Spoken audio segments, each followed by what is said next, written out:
Better Left Unsent. Olive Monroe. Every Story Publishing. Copyright 2026. Every Story Publishing. All rights reserved. Chapter 1. Sent.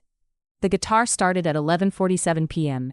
Jade knew the time because she had checked it at 11:43, when the silence from the other side of the wall had been long enough that she'd started to believe tonight might be different.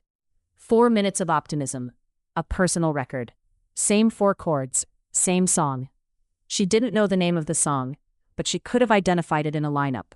Could have picked it out of 1,000 songs, the way you can always identify the specific car alarm that wakes you, the specific dog that barks at the specific hour, that makes you question every life decision that led to this apartment, this wall, this 12 feet of shared porch between her front door and his. She was working on a logo for a kombucha brand called Gut Ritual. Already a difficult assignment for someone who believed kombucha tasted like something that had been punished, and the guitar was not helping. She opened a text to Marin. Draft 1. He's playing again. Too neutral. Did not convey the scope. Draft 2. If you hear about a noise complaint on Maple Lane, mind your business. Better, but Marin would call, and Jade did not want to be called. She wanted to be witnessed. There was a difference. Witnesses didn't require you to modulate your voice or pretend you weren't sitting cross-legged on the floor of your home office in an oversized Spellman sweatshirt with a pineapple puff that had migrated approximately 40 degrees east of center. Draft 3 was the one. It started with the guitar. Specifically, he plays the same 4 chords on repeat, like a human alarm clock with no off button. I have heard this song 11 times. 11. I started counting on Tuesday. It is now Saturday. The man does not have a repertoire. He has a hostage situation. It moved to the whistling. Walking on sunshine at 7 a.m. should be a federal offense. I don't mean this hyperbolically. I mean there should be a statute. I would draft the statute. I would testify. It covered the aggressive friendliness. He tried to introduce himself 3 times while I was carrying groceries, headphones in, door key in my teeth. 3 times. I had a key in my teeth. I was fully occupied. He waved. He waved like I was a ship coming into port, and he was the welcoming committee, and the harbor master, and the flag. It addressed the banana bread. I don't even like banana bread. Nobody likes banana bread. Banana bread is the food equivalent of being told to smile more. It arrives unasked for. It's never as good as the person thinks it is, and you have to stand there and be grateful for something you didn't want and can't return. 4 paragraphs. Felt the satisfaction of a thought expressed with the precision it deserved, and hit send. The delivered confirmation appeared. She watched it, the way she always watched it, that small dopamine hit of a message arriving at its destination. And then she saw the name at the top of the screen. Not Marin Aziz. Maple Lane Neighbors. 200 members. Created by Gloria Tan for community coordination. Jade's thumb hovered. The screen was very bright. The silence from her side of the wall was very loud. She tried to delete it. The app informed her with the gentle indifference of technology designed by people who had never sent a message to the wrong chat in their lives, that messages could not be unsent after 2 minutes. It had been 4. Her phone began to vibrate. Not a single buzz, a sustained hum, the kind of vibration a phone produces when notifications arrive faster than the operating system can sort them. She watched the replies stack. Gloria Tan, oh my. Derek from Unit 7. 3 laughing emojis in a screenshot. He had already saved it. Mrs. Chen from Unit 12. Is this about the young man in 4B? A neighbor Jade had never spoken to. The banana bread line sent me. Someone she was fairly sure lived on the other side of the complex and had no context for any of this. Who is this about? 41 messages in 3 minutes.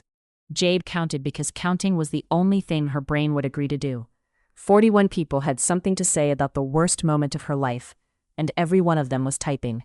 Then, between Mrs. Chen's concerned follow-up and a gif of someone eating popcorn, a single reply. Beckett Hale. I sap sap sap sap sap sap sap. 1 emoji, no text, no context, no defense, no rebuttal, no wounded paragraph about how the guitar was actually a meaningful part of his evening routine, and the banana bread was a genuine gesture of neighborly goodwill. Just a thumb. Pointed up, blue, solitary. Jade looked out her window. Beckett was on his porch. She saw him through the gap in her blinds, 12 feet away, phone in one hand, guitar across his lap. The porch light was on. He was looking at his screen. Then he looked up. She couldn't tell if he was smiling because the angle was wrong, but she was fairly sure he was smiling, and this was worse than any alternative she could think of, including the one where he came to her door and yelled, because at least yelling would have given her something to push against. A thumb up. Her phone buzzed again. Marin. Jade. I'm at work and Tanya just showed me the chat. The thumbs up. Jade.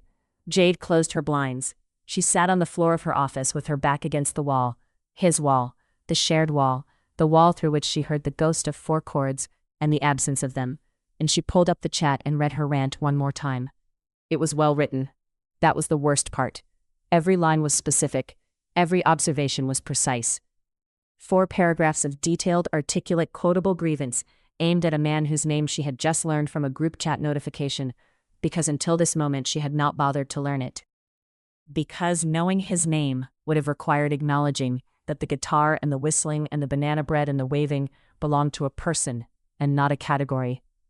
Beckett Hale, Unit 4B. She put her phone face down on the carpet and pressed her palms against her eyes.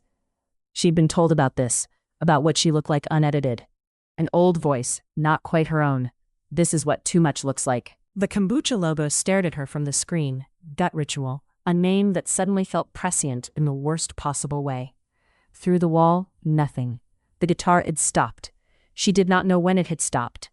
The silence was louder than 4 chords had ever been, and she sat in it and did not move, and did not text Marin back, and did not look at the chat, and did not think about the fact that 200 people had just met a version of her she had spent her entire adult life making sure nobody met. Her phone buzzed one more time. She turned it over. The group chat notification count, 147. She put it back down. Somewhere on the other side of the wall, a faucet turned on, water running, the small domestic sounds of a person continuing to exist in his own apartment, 12 feet from hers, with the same thin wall between them that had carried 4 chords into her office, and carried 4 paragraphs into 200 inboxes, and carried nothing now, except the sound of pipes and silence, and the particular weight of a thumbs-up emoji she was going to be thinking about for a very long time. Chapter 2, read by 200. Jade woke at 6:14 a.m. to the quality of light that meant the blinds were still closed, which meant she had fallen asleep on the floor of her office, which meant the evening had not been a dream, which meant she still had 147 unread messages and a reputation to attend to. She checked the chat. The number was no longer 147. It was 312. She scrolled. The factions had formed overnight, which was fast even by the standards of a group chat that had once generated 87 messages about a disputed parking spot. Someone, she didn't recognize the name, had christened the factions. Team Jade was smaller, Team Guitar was larger and already had a logo, a hasty digital rendering of a guitar with a halo above it, executed in a style that offended Jade on a professional level so deep she felt it in her teeth. The bad design was almost worse than the rant. Almost. She had a client meeting at 10, a real one, in person, at a coffee shop 14 minutes from Maple Lane. She could not cancel. The client was a bakery rebranding from Sweet Nothings to Nothing Sweet, which was a pivot Jade respected, conceptually, even if the name needed work. And the invoice was 3 weeks overdue, which meant she needed the meeting more than she needed to avoid her front door. The front door. 12 feet. She showered. She dressed. She chose the outfit with intention. Black jeans, a white button-down, the olive cardigan with the good structure. Professional. Contained. The outfit of a person who did not write 4-paragraph rants about neighbors at midnight and send them to the wrong chat. She opened her front door at 9:22. 4 feet. She made it 4 feet. He had a travel mug. He was wearing a flannel, green, rolled at the sleeves, and his hair was an uncombed quality that suggested it had been combed, but the comb had lost. He looked rested. He looked like a person who had gotten a full night's sleep, which was offensive on its own merits. Not a different wave, not a cold wave, not a loaded wave. The same wave he gave the FedEx driver, the mail carrier, the woman in Unit 9 who walked her dachshund at dawn. A wave that did not distinguish between the person who had publicly called him a talentless hack auditioning for a role no one offered him, and the person who delivered his Amazon packages. Morning, Jade. He knew her name. She had not introduced herself. She had introduced herself to the group chat, but not to him. And the fact that he had learned her name from a rant about his guitar playing was a detail her brain filed under a category she did not have a label for yet. She made a sound, It was located somewhere between morning and a vowel, in the part of the throat where language goes when the frontal lobe is fully occupied with crisis management. He walked to his car, she walked to hers. Their cars were next to each other, because the parking area served units 4A through 4D, and the layout of Maple Lane assumed that neighbors would want to be near each other, which was an assumption Jade intended to take up with the property management company at the earliest opportunity. She got in. She closed the door. She sat in the driver's seat for 11 seconds before starting the engine, because she needed to confirm that her hands were functional and that the world was still organized by the same rules it had been yesterday, when she was a private person with private opinions who ranked her grievances in text to her best friend and kept her front door closed. Her phone rang. Marin from the hospital break room. Jade could hear the vending machine in the background, the hum of fluorescent lighting that meant Marin was on her 10-minute break and had chosen to spend it on this. "The thumbs up," Marin said. She was already laughing. "The thumbs up. Jade, I'm dead. I am deceased. I have died and am calling you from the afterlife to tell you that a man responded to a 4-paragraph character assassination with a single emoji, and it's the greatest thing that has ever happened on Maple Lane. I'm glad my humiliation is providing entertainment." Entertainment? This is art. I screenshotted the rant before you could delete it, by the way. Marin, for the archive. Historical preservation. Please delete it. Historical preservation. Jade pulled out of the parking area. In her rearview mirror, the courtyard, where 3 neighbors were suddenly very interested in their gardens at 9:24 on a Tuesday morning. One of them, she couldn't tell who from this distance, was definitely looking at a phone. Gloria Tan intercepted her at the turn. Not physically. Gloria did not need to be physical. Gloria had infrastructure. She appeared at the edge of the courtyard with the posture of a woman who had been waiting since dawn and the clipboard of a woman who had been waiting since the HOA was founded. "Jade, dear." Gloria's voice carried the warmth of a woman about to make your life worse while smiling. "I wanted to check in about neighborhood harmony. I'm late for a meeting." "Of course. Just quickly, the block party planning committee needs another member, and I thought, given the current, community dynamics." "Gloria, I am sincerely late. I'll email you. The committee meets Thursday." Jade drove. The coffee shop was 14 minutes away. She used 12 of them to construct a mental inventory of every person who might have read the rant, cross-referenced against every person she would need to face in the next week, month, and foreseeable future. The Venn diagram of these 2 groups was a circle. The client meeting went fine. Nothing Sweet's rebrand needed a full visual identity, logo, packaging, signage, a website that didn't look like it had been designed in 2011 by someone who had strong feelings about Comic Sans. The work was good. The work was the one part of her life she could control with precision, and she leaned into it the way you lean into a wall when the floor is uncertain. She drove home at 11:40. The courtyard was empty. The porch was empty. She made it from her car to her front door in 9 seconds, which was a new personal best, and she closed the door behind her and stood in the quiet of her apartment and breathed. Her phone buzzed. The group chat. Gloria had posted the block party committee sign-up sheet. 4 names were already on it. The 5th slot was blank, and Gloria had tagged Jade with a smiley face. Beneath the sign-up sheet, a new message from Derek Unit 7. "So, we're just not going to talk about the thumbs up? We're all just moving on?" They were not moving on. Jade set her phone on the kitchen counter and opened her laptop and pulled up the Nothing Sweet files and worked for 6 hours without stopping, because work was a room with a door that locked, and inside that room, the only opinions that mattered were hers. At 5:47 p.m., through the wall, 4 chords. She put her headphones on. She did not rank this in her grievance list. She did not text Marin. She sat in the silence she'd manufactured and worked on a font pairing for a bakery that had decided to rebrand itself around honesty, and she did not think about the quality of a man who played the same song every night for reasons she did not know yet, and she did not think about a thumbs-up emoji that contained more composure than 4 paragraphs of her best writing. She thought about it anyway. Chapter 3, Committee Work. Gloria's kitchen smelled like lemongrass and ambition. The block party planning committee met at a table designed for 4, but currently hosting 5, because Gloria believed in maximizing both seating capacity and social engineering. The table was round, which Gloria had mentioned twice was better for conversation, a statement Jade received the way she received most of Gloria's statements, with the understanding that the word conversation was doing a lot of work. Jade had arrived 3 minutes early because being early was a form of control, and control was the only currency she had left. She'd chosen the chair farthest from the door, which in Gloria's small kitchen translated to approximately 18 inches from the refrigerator.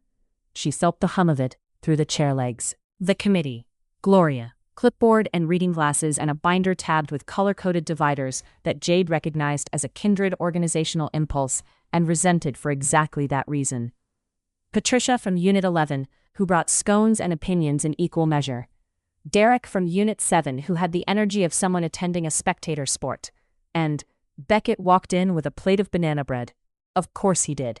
He set it on the table with the easy confidence of a man who had never once considered that his baked goods might not be welcome. The banana bread looked like banana bread always looked. Dense, questionably moist, occupying the exact middle ground between edible and decorative. "I made extra this morning," he said, to the table, to no one in particular, to the room. He sat in the only remaining chair, 3 feet from Jade. In Gloria's small kitchen, 3 feet was a relationship. "Wonderful," Gloria said, adjusting her glasses. "Now that we're all here, the Maple Lane Fall Block Party is in 3 weeks. I've drafted a preliminary plan." She produced a document. 4 pages. Jade caught the headers. Entertainment, food coordination, decorations, community engagement. The margins were precise. The font was Garamond. Jade noted this the way she noted all fonts, involuntarily. "First order of business, entertainment. Beckett, you mentioned you might be able to help with music?" The table went quiet.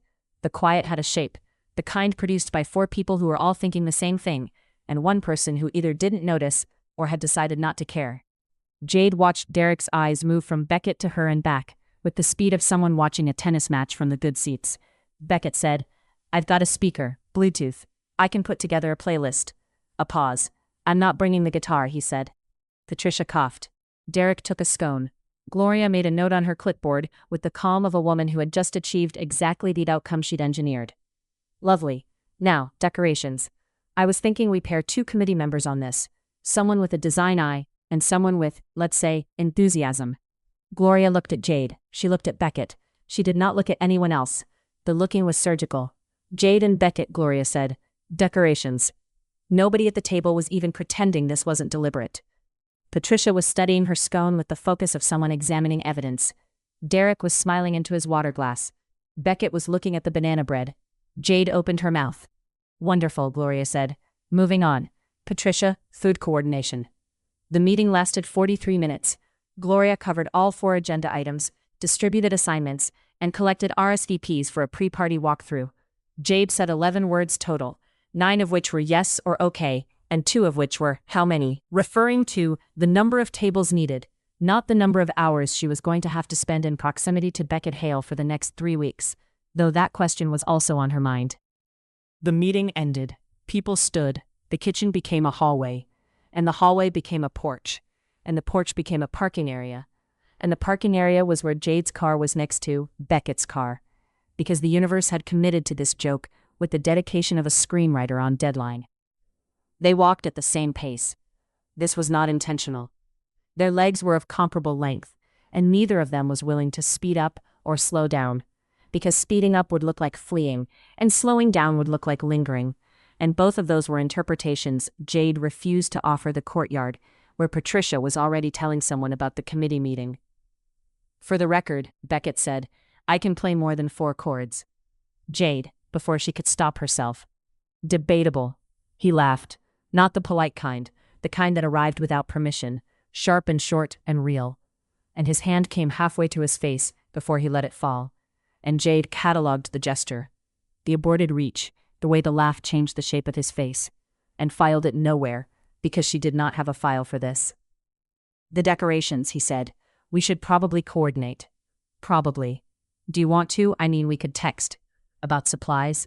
He held up his phone. "I promised to only send thumbs-up emojis." Something behind her sternum did a thing she was not going to examine in a parking area 3 feet from Patricia's sightline. "Fine," she said. She gave him her number. The interaction took 8 seconds.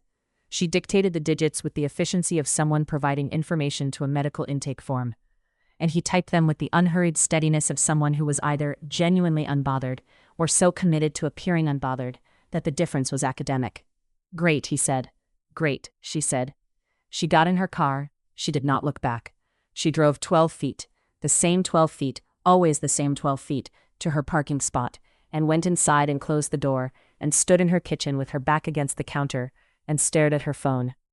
No messages yet. She put the phone on the counter. She opened her laptop.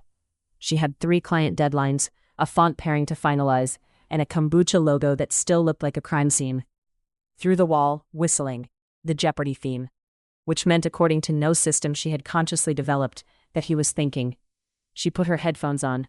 She took them off 4 minutes later. The whistling had stopped, replaced by the silence of someone who was also in their kitchen, 12 feet away, probably looking at a phone that now had her number in it. Her phone buzzed. Beckett Hale. What colors are you thinking for decorations? She stared at the message for 30 seconds. Then she drafted a response. Draft 1. Professional ones. Too hostile. Draft 2. I'll put together a mood board. Too much. Draft 3. I have opinions. I'll send options. She read it back. Accurate. Contained. A sentence that conveyed competence without warmth, which was the only temperature she was willing to offer at this time. She hit send. Checked the recipient. Checked again. Beckett Hale. Not Maple Lane neighbors. She exhaled. Chapter 4. Apology Tour. The apology went through 14 drafts. Jade was aware that 14 drafts of a group chat message was excessive by any reasonable standard. She was also aware that reasonable had left her vocabulary at approximately 11:47 p.m. 4 days ago and had not returned. And in its absence, she was operating on a system composed of caffeine, professional obligation, and the kind of determination that comes from knowing 200 people have formed an opinion about you. And that opinion is based on accurate information, which was worse than if it had been based on a lie, because at least a lie you can correct. Draft 1 was groveling. She read it back and heard the voice of a person who had committed a felony and was appealing for clemency, which was not the register she was going for. Draft 4 was defensive. I think we can all agree that late-night guitar playing is a legitimate grievance. No, they could not all agree. Team Guitar had a logo. Draft 7 was condescending. She didn't catch it until Marin, who was reading the drafts in real time from the hospital break room, sent a voice memo that was 12 seconds of silence followed by, "You sound like a press secretary." Draft 11 was a corporate PR statement. She had used the word stakeholders without irony. Marin rated each draft on a scale she had developed for this purpose. One end was cringe. The other end was career-ending. Most drafts landed in the middle, in a region Marin had labeled LinkedIn energy. Draft 14 was good. Jade read it 4 times. It was gracious without being sycophantic. It acknowledged the rant without relitigating its contents. It used the words, "I'm sorry," in a way that sounded like a person and not a brand crisis. She posted it at 2:17 p.m. The chat responded warmly. Gloria hearted it. Derek from Unit 7, respect. Patricia from Unit 11 sent a prayer hands emoji, which was either supportive or passive-aggressive. With Patricia, both were equally likely. Jade watched the reactions accumulate with the cautious optimism of someone defusing a device that might still be armed. Then Beckett replied. Thumbs up emoji.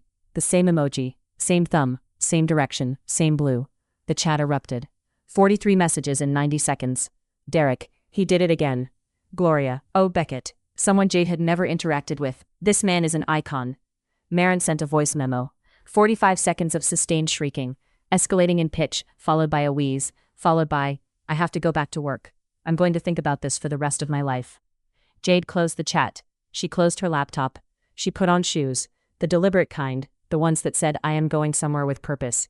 And she walked 12 feet to Beckett's door and knocked. He answered holding a spatula.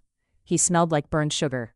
Behind him, through the open door, his kitchen, through the open door, a counter dusted with flour, a mixing bowl, and a wisp of smoke rising from a loaf pan on the stove. Another banana bread. The smoke alarm was not going off, which meant it was either broken or had developed the same resigned tolerance as everyone else on this porch. Are you mocking me? Jade said. Not a question, a classification request. He looked genuinely confused. The spatula was still in his hand, held at an angle that suggested he had been mid-stir when she knocked, and his expression was the expression of a person who did not understand the question, which was either true or the most sophisticated social strategy Jade had ever encountered. With the emoji, she said, the thumbs up, again. I was accepting your apology. She stared at him, with a thumbs up. He considered this. The considering involved a slight tilt of his head, and a pause that lasted long enough for Jade to notice that his eyes were brown. A specific brown, warm, the kind of brown that didn't try to be anything other than brown. And she filed this observation in the same non-existent category as the laugh from the parking area, and did not think about it. "It means okay," he said. "That's what it means. It means, okay, acknowledged, received and accepted, thumbs up." He was either the most straightforward person she had ever met, or he was performing a kind of simplicity so convincing that the performance itself was the point. And Jade did not have a framework for either option because every framework she had involved subtext, and this man appeared to have no subtext, and the absence of subtext was a subtext she could not parse. They stood in his doorway, her on the porch, him in his kitchen, the 12 feet between their doors compressed to approximately 2. She saw the flower on his flannel. She saw the named plants on his windowsill. She didn't know they were named yet, but she saw them. A fern, a succulent, an orchid that looked like it was having a difficult year. "Your banana bread is burning," she said. He turned. The spatula went with him. From inside the kitchen, "It's fine. It's supposed to be." A pause. Then the smoke alarm. The sound was extraordinary. Not loud in the way of things that are merely loud, but loud in the way of things that have been waiting patiently for their moment. It filled the doorway, the porch, the 12 feet, the entire acoustic range of Maple Lane Unit 4B. Beckett grabbed the loaf pan with an oven mitt and set it on the stovetop. He opened a window. He fanned the smoke alarm with a dish towel, plaid, well used, while the alarm continued to broadcast his failure at a volume that ensured the courtyard, the parking area, and possibly the adjacent zip code were fully informed. Mr. Nwosu's door opened. 3 doors down, on the other side of Jade. 83 years old, retired engineer, possessor of no smartphone, and no knowledge of the rant, the chat, the factions, or the emoji. He looked at Jade, standing on Beckett's porch. He looked at Beckett, fanning the smoke alarm in a cloud of banana bread smoke. "Oh good," Mr. Nwosu said. "You two are friends." The alarm stopped. The smoke thinned. Beckett lowered the dish towel. His kitchen smelled like burned sugar and sincerity, which was not a combination Jade had previously considered, but which turned out to be a real thing. An actual atmospheric condition produced by a man who accepted a public character assassination with a thumbs-up emoji, and then burned his apology banana bread within 4 feet of the person who had assassinated him. "Sorry about that," he said. He meant the alarm. "It's fine," she said. She meant nothing. She walked back to her door and went inside and leaned against the closed door, and stared at the ceiling, and thought about a man who responded to cruelty with a thumb pointed up and banana bread pointed up a smoke alarm, and a face that did not contain a single trace of irony, and she did not know what to do with any of it. Through the wall, the window closing, water running, the faucet, the small, ordinary sounds of a person cleaning up a kitchen full of smoke. Her phone buzzed, the group chat. "Derek, did anyone else hear a smoke alarm in Building 4? Gloria, I believe that was Beckett baking. Derek, the man is a national treasure in a fire hazard." Jade put her phone in a drawer. She was going to have to coordinate decorations with this person for 3 weeks. She opened her laptop and pulled up the Nothing Sweet files and worked until 11:47 p.m., the exact time, when through the wall the guitar started. Same 4 chords, same song. She did not text Marin about it. She listened. Chapter 5, Supply Run. The party store was 40 minutes away, which meant 40 minutes in a car with Beckett Hale, which meant 40 minutes of proximity that could not be broken by a door, a wall, or an excuse about needing to check on a client file. They took his car because Jade's backseat was full of client proofs, 16 variations of the Nothing Sweet logo printed on cardstock, fanned across the upholstery in a way that looked deliberate, but was actually the result of a hard stop at a yellow light 3 days ago. She had not cleaned them up because she hadn't planned on being in anyone else's vehicle. His car was clean. Not performatively clean. Not the kind of clean that suggests a person detailed their interior before a date. Clean in the way of someone who simply did not accumulate mess, which Jade filed as evidence of either an organized personality or a lack of interior life, and she was prepared to argue for either.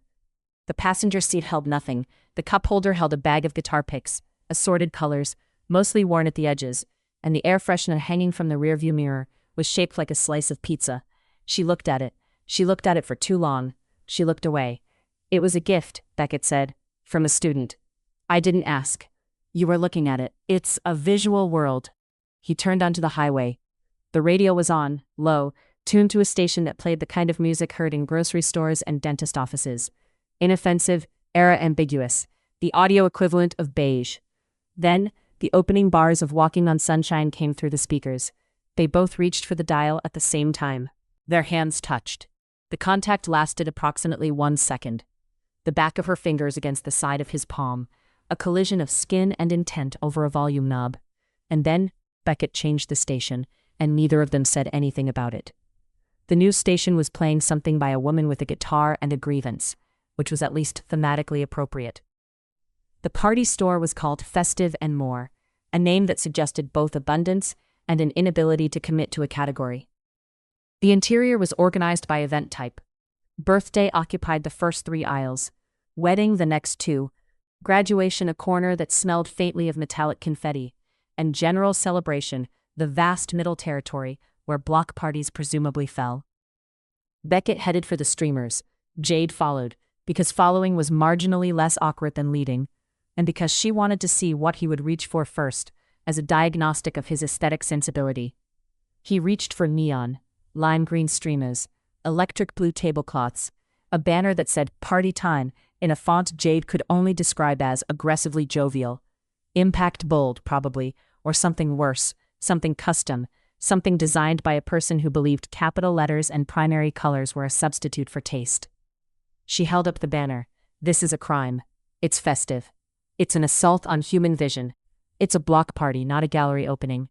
Those are not the only 2 options. She set the banner down and walked to the end of the aisle, where the palette shifted from neon to something approaching intention. Warm neutrals, muted greens, a dusty blue that wouldn't photograph like a fire drill. She pulled a tablecloth from the shelf, linen-textured sage, and held it up. This, she said, that looks like a dentist's waiting room. It looks like taste. It looks like a place where fun goes to be evaluated. She put the tablecloth in the cart. He put the lime green streamers next to it. They looked at each other across the cart, which was the wrong size for 2 people who were not shopping together, by choice.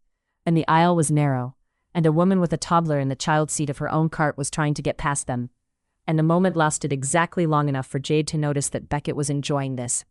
Not performing enjoyment, enjoying it. The argument about streamers was a real argument, and he was having a genuinely good time having it. And this was information she did not want to possess, and could not return. They compromised. Her color palette, his inflatable flamingo, 1 flamingo. She negotiated this at the checkout counter with the seriousness of a trade agreement.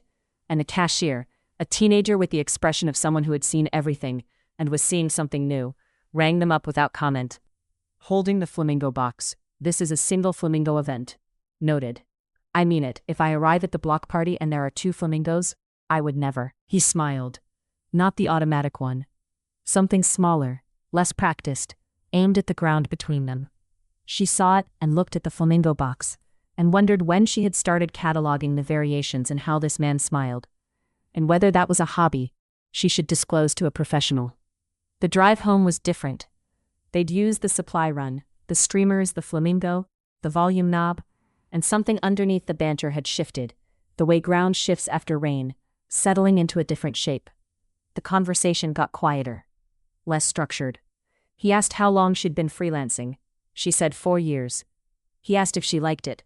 She said she liked the work and tolerated the invoicing, which was the most honest thing she'd said to him, and she hadn't meant to say it. She asked what he taught. Music, he said. High school, choir and beginning guitar. The car was moving at 62 miles per hour, and Jade was completely still. Music. He taught music. The guitar was not a hobby. The guitar was not a man torturing his neighbors with 4 chords he'd learned from YouTube. The guitar was a vocation. He played for a living.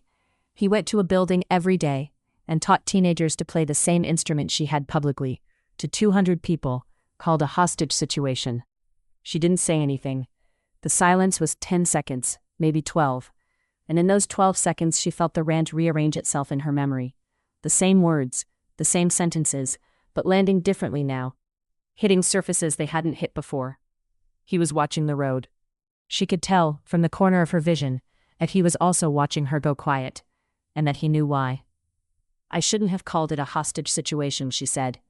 It was a good line. It was mean. It was specific. There's a difference. A pause. I do only play those 4 chords at night. At school, I'm much better. She looked at him. He was looking at the road. and his expression was the expression of a person who had just said something true and was waiting to see what she would do with it. "Why those 4 chords?" she said. Not the question she meant to ask. He didn't answer right away. The car crossed an intersection. A traffic light changed behind them. "Old habit," he said. "Old habit." 2 words that contained something she couldn't see yet. A room behind a door he'd opened half an inch and then closed, and she had enough sense not to push. They drove the last 10 minutes in silence. It was comfortable, which was worse than awkward, because comfortable silence with someone you were supposed to hate was its own category of problem. The kind that didn't resolve with distance, that followed you through a parking area, and up a porch, and into an apartment where the wall was thin enough to hear 4 chords, and too thick to hear the reason for them. Gloria was in the courtyard, watering something that did not need watering, positioned with the strategic precision of a woman who had been monitoring the parking area for their return. 2 neighbors were suddenly doing yard work. Someone's phone was out. Jade got out of the car. Beckett got out of the car. They unloaded supplies from the trunk: sage tablecloths, the single flamingo, a box of battery-operated string lights she'd added at checkout without discussion, and carried them to Gloria's storage closet in the community room, which required walking through the courtyard, past the gardeners, past the phone, past the sightline of anyone on Maple Lane who happened to be on their porch at 4:17 on a Thursday afternoon. "Thank you for driving," Jade said, at her door. Professional, contained. "Anytime," he said, at his door. 12 feet. She went inside. She closed the door. She set her keys on the counter and stood in her kitchen and thought about a man who taught teenagers to sing and played 4 chords every night out of old habit, and responded to cruelty with a thumb pointed up, and called her rant specific, somehow the most generous thing anyone had ever said about the worst thing she had ever done. Through the wall, the Jeopardy theme, whistling, he was thinking. She was thinking too. Chapter 6, Midnight. The guitar started at midnight.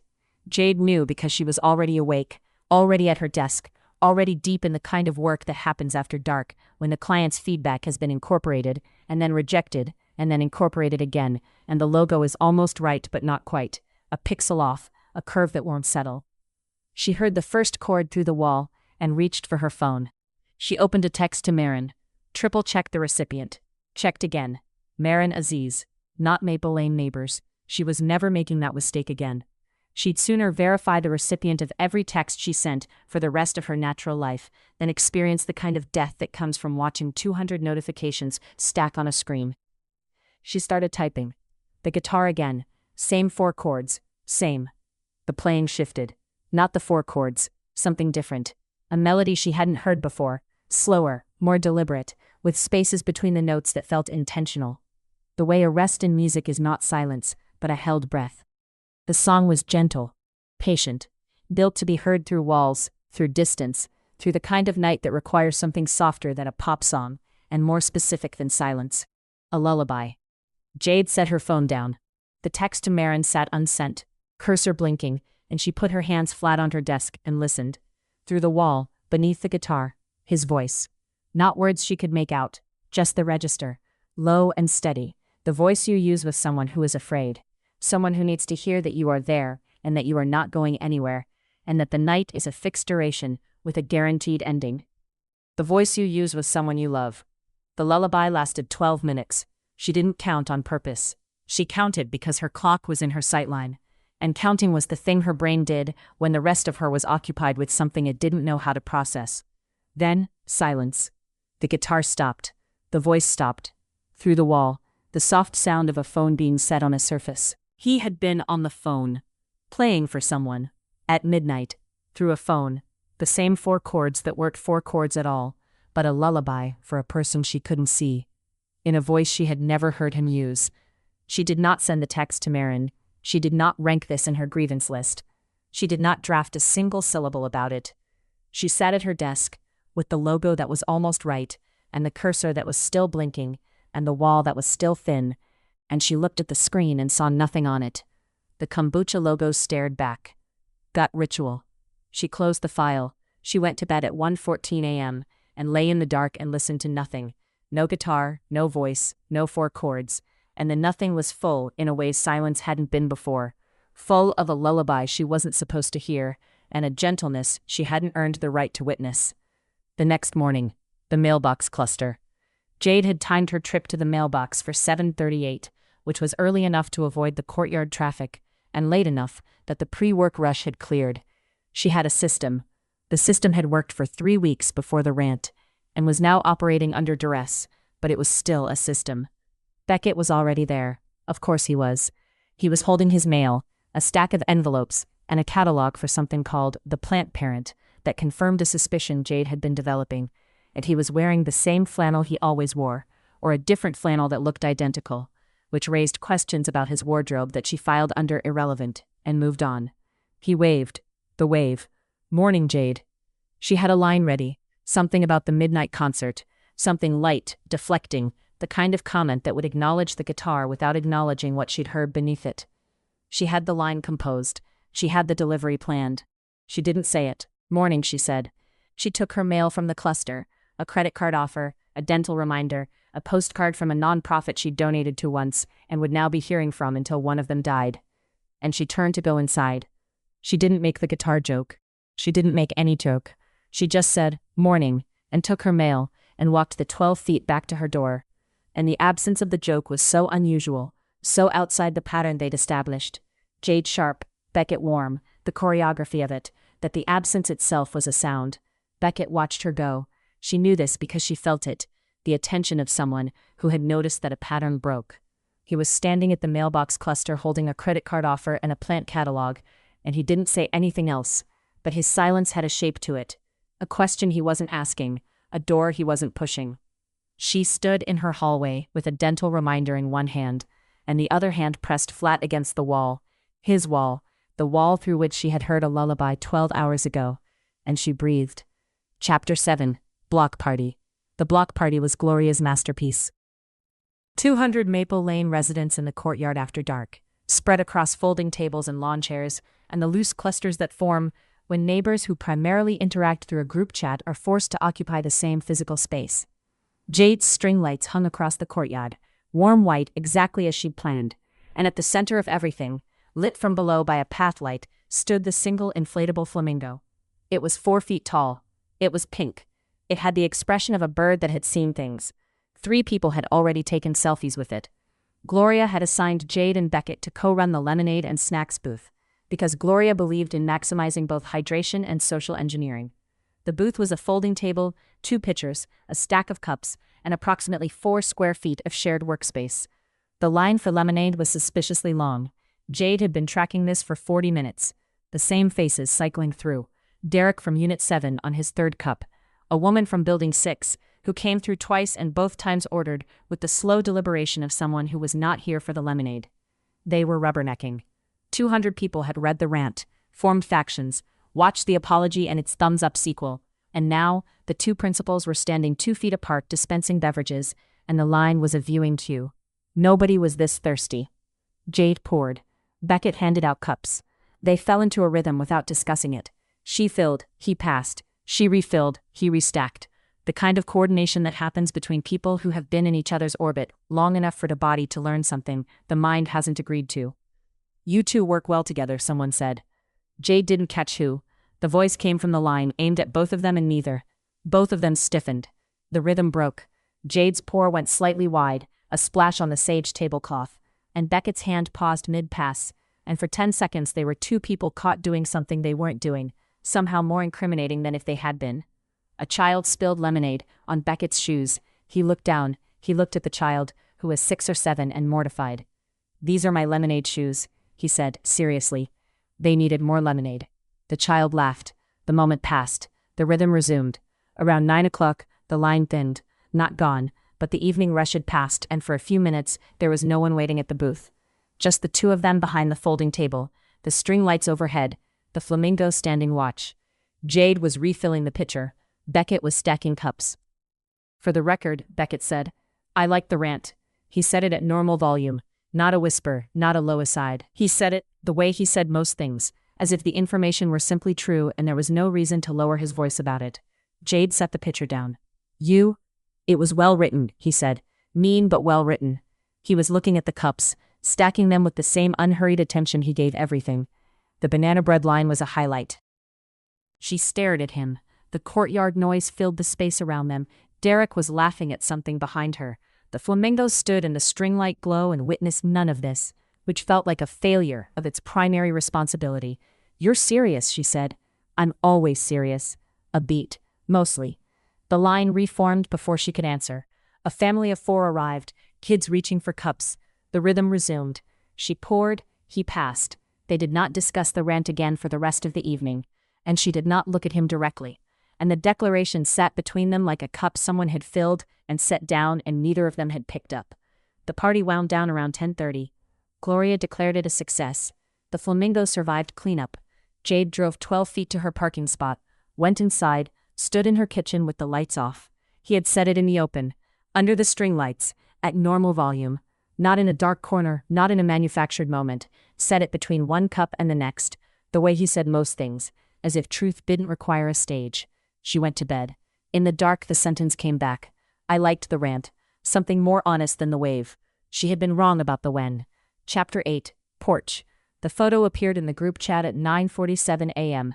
Someone, Jade never found out who, had taken it at the block party. Jade and Beckett at the lemonade booth, mid-conversation, faces turned toward each other. The string lights were on. The flamingo was visible in the background. The angle was flattering in a way that could not have been accidental. The light caught Jade's cheekbones and the upward tilt of her head, and Beckett's posture was leaned slightly toward her, and his hand was on the table close to hers, and the image had the composition of a photograph taken by someone who was either very lucky or very patient. It looked like a couple, not a feuding neighbor and the man she'd publicly humiliated. A couple, 2 people sharing a joke in warm light, the kind of candid shot that ends up in a frame on someone's mantle, the kind that gets posted with a caption about how you just knew. The chat pivoted. The factions dissolved overnight, replaced by a unified front of romantic speculation. Team Jade and Team Guitar merged into something worse. Team Them. Gloria changed the poll options.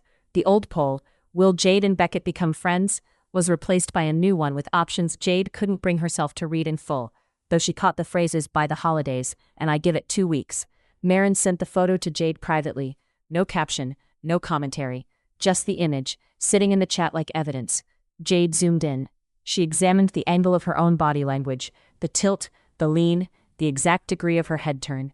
She calculated the distance between their hands on the table. 4 inches, maybe 5. She studied her own expression, looking for the thing 200 people had apparently seen, the thing that had made someone take this photo and post it with a certainty she didn't feel. She spent 45 minutes analyzing the image. She was aware that this was the behavior of a person who had a problem. She did not stop.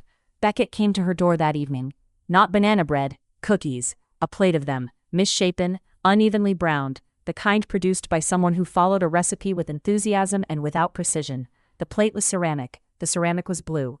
She noticed the ceramic because noticing was the thing she did. I talked to Gloria, he said.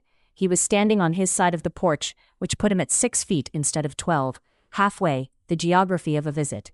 I told her to stop with the matchmaking. The word arrived and sat between them. Matchmaking. The first time either of them had named what Gloria was doing, which was the first time either of them had acknowledged that what Gloria was doing required a name. You didn't have to do that, Jade said. I know, but it's not. He stopped. Restarted. You shouldn't have to deal with that on top of everything else. On top of everything else.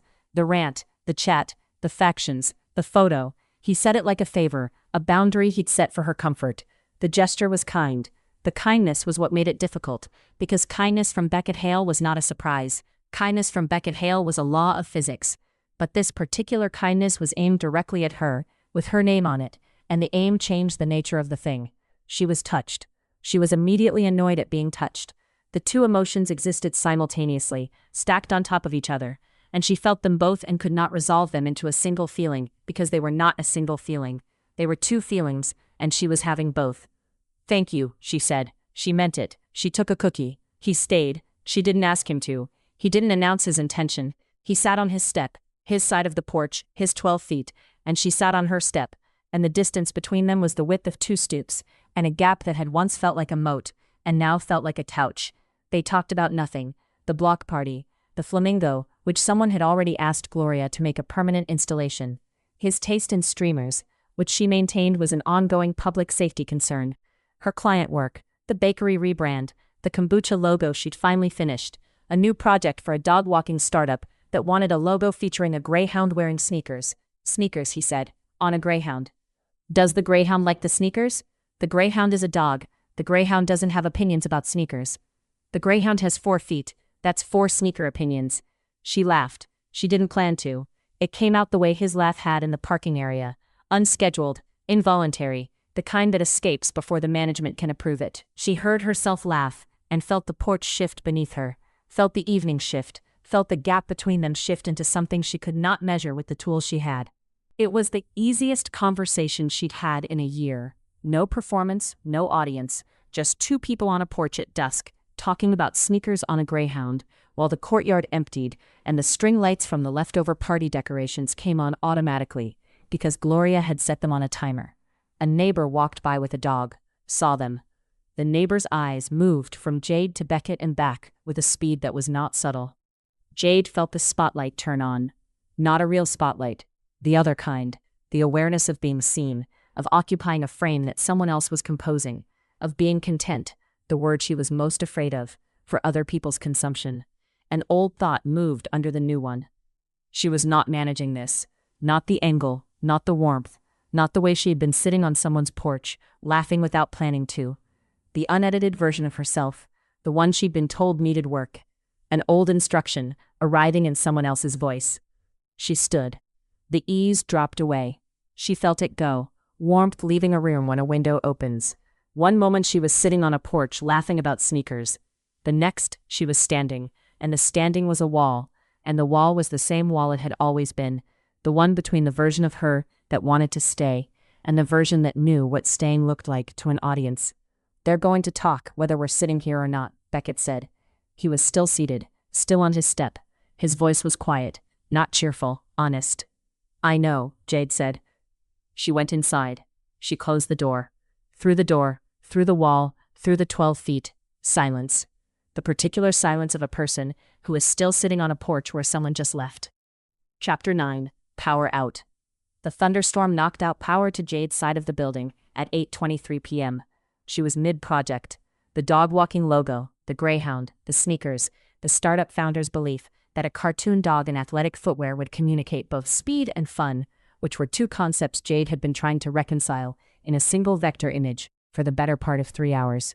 The screen went black. The apartment went dark. The hum of her refrigerator, which she had not consciously registered until its absence, stopped.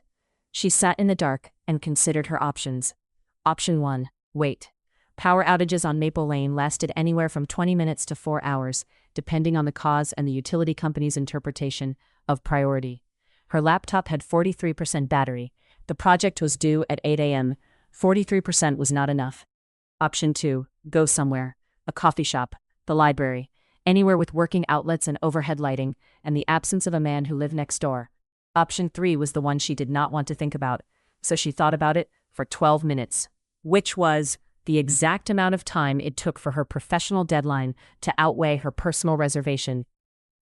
He answered in sweatpants and a t-shirt that said Ridgewood High Choir in faded letters across the chest. His hair was the kind of uncombed it became at night, when whatever minimal effort he applied in the morning had fully surrendered. His apartment, visible behind him through the open door, was lit. Golden, warm, different circuit. Power's out on my side, Jade said. I have a deadline at 8. He stepped aside. No commentary, no jokes, no thumbs-up emoji, verbal or otherwise. He just moved and the doorway opened, and the warm light spilled onto the porch, and he said, Outlets by the window. She went inside. His apartment was the mirror image of hers, same layout, reversed, and completely different. Hers was clean, minimal, organized with the precision of someone who had turned control into an aesthetic. His was warm, not cluttered but full. Books on shelves and on surfaces and stacked on the floor, beside a reading chair that had the permanent sag of frequent use. A guitar stand by the window, empty. The guitar was on the couch where he'd been sitting. Photos on the bookshelf. A candle that smelled like cedar, still burning. And the plants. A fern on the windowsill, enormous, green in a way that suggested devotion. A succulent on the kitchen counter, compact and precise. An orchid on the side table by the couch, its leaves drooping. Its single remaining bloom the color of exhaustion. She sat up at his kitchen table. Laptop, charger, the project files she'd saved to her drive before the power went. The outlet worked. The screen came on. The greyhound stared at her from the monitor, still wearing sneakers, still not communicating speed or fun. Beckett went back to the couch. He picked up a book, a paperback, spine cracked, something she couldn't read from this distance, and settled into the sag of the reading chair as if she were not there. As if a person setting up a workstation at his kitchen table at 8:35 p.m. during a thunderstorm was an ordinary occurrence. As if the distance between the kitchen table and the reading chair was not measured in feet, but in the kind of comfortable silence that exists between people who have agreed, without discussing it, to be in the same room. She worked. He read. Rain hit the windows and sheets, and the wind pressed against the building, and inside the apartment was warm and quiet and lit in a way that made the storm feel like a different country. At some point, she couldn't say when, she smelled food. Beckett was in the kitchen. He had moved from the reading chair without her noticing, which meant she had been deep in the work, which meant she had been comfortable enough to forget where she was, which was a fact she would examine later. He put a plate next to her laptop. Pasta. Simple. Garlic, olive oil, red pepper flakes, not the banana bread. Something that took more thought and less apology. You forgot to eat, he said. She had. She'd forgotten to eat the way she always forgot when the work was good. The hours compressing, the body becoming an afterthought, the plate becoming furniture before she realized it was food. Thank you, she said, and she ate a meal cooked by Beckett Hale at Beckett Hale's kitchen table, while rain hit the windows and his orchid slowly died on the side table, and the storm did the thing storms do, which is make the inside feel more inside, make the warm feel more warm, make the presence of another person in the room feel like the only fact that matters. She looked at the photos on his bookshelf. She saw them from the table. The frames were mismatched. Some wood, some metal, one that looked handmade, painted by a child or a teenager. In the largest frame, a girl. Sandy hair like his. Same shape of face. Younger, early 20s maybe. She was laughing in the photo, turned toward the camera with the kind of unguarded joy that comes from being photographed by someone you trust completely. My sister, Beckett said. He'd seen her looking. He was back in the reading chair, book on his lap, and his voice was even, steady, careful, the voice of a person who is deciding how much to say by listening to the sound of his own words. Nadia. He didn't say anything else, not yet. But the way he said her name, gentle, the same register she'd heard through the wall during the lullaby, told Jade everything and nothing. Everything about how he felt. Nothing about why. She looked back at her screen. The greyhound. The sneakers. She adjusted a curve in the logo and felt the room settle around her. The rain and the warmth and the cedar candle and the presence of a man who had cooked her dinner and said his sister's name the way you say a prayer. At 1 a.m., power came back on her side. She heard it. The hum of her refrigerator through the wall, the click of systems restarting. She should leave. It was 1 a.m., and the deadline was met, and the excuse was gone. She stayed another hour. She didn't work during that hour. She pretended to. She adjusted the greyhound's ear. She moved a pixel. She saved the file and closed it, and opened it again. Through the sham of productivity, she was sitting in a warm apartment listening to rain and feeling the kind of peace that comes from being somewhere you chose to be instead of somewhere you were assigned. Beckett had fallen asleep in the reading chair, book on his chest, head tilted slightly, breathing the way people breathe when they are completely unguarded, the way she had never seen him breathe, because she had never seen him asleep, because she had never been in his apartment, because until tonight, the 12 feet had been a wall and not a hallway. She packed up her laptop. She carried her shoes to the door. She'd taken them off at some point, another fact to examine later, and she opened the door quietly and stepped onto the porch. He was behind her. She hadn't heard him wake, but he was there, standing in his doorway in sweatpants and the choir t-shirt, sleep still on his face. Thanks for the outlet, she said. Anytime. She'd looked at Beckett Hale 100 times in the last 3 weeks, but not quite at this. The slight shadow under his eyes, the faint line between his brows that wasn't there when he smiled, the marks of years of being steady so someone else didn't have to be. He was still smiling, a smaller version, the midnight kind. Behind it, something that cost him. They were standing in their doorways, 12 feet apart. The rain had stopped. The porch was wet, and the air smelled like water and concrete and cedar from his open door. And the distance between them was the same distance it had been for weeks, but it measured differently now. The same 12 feet, converted from a fact into a question.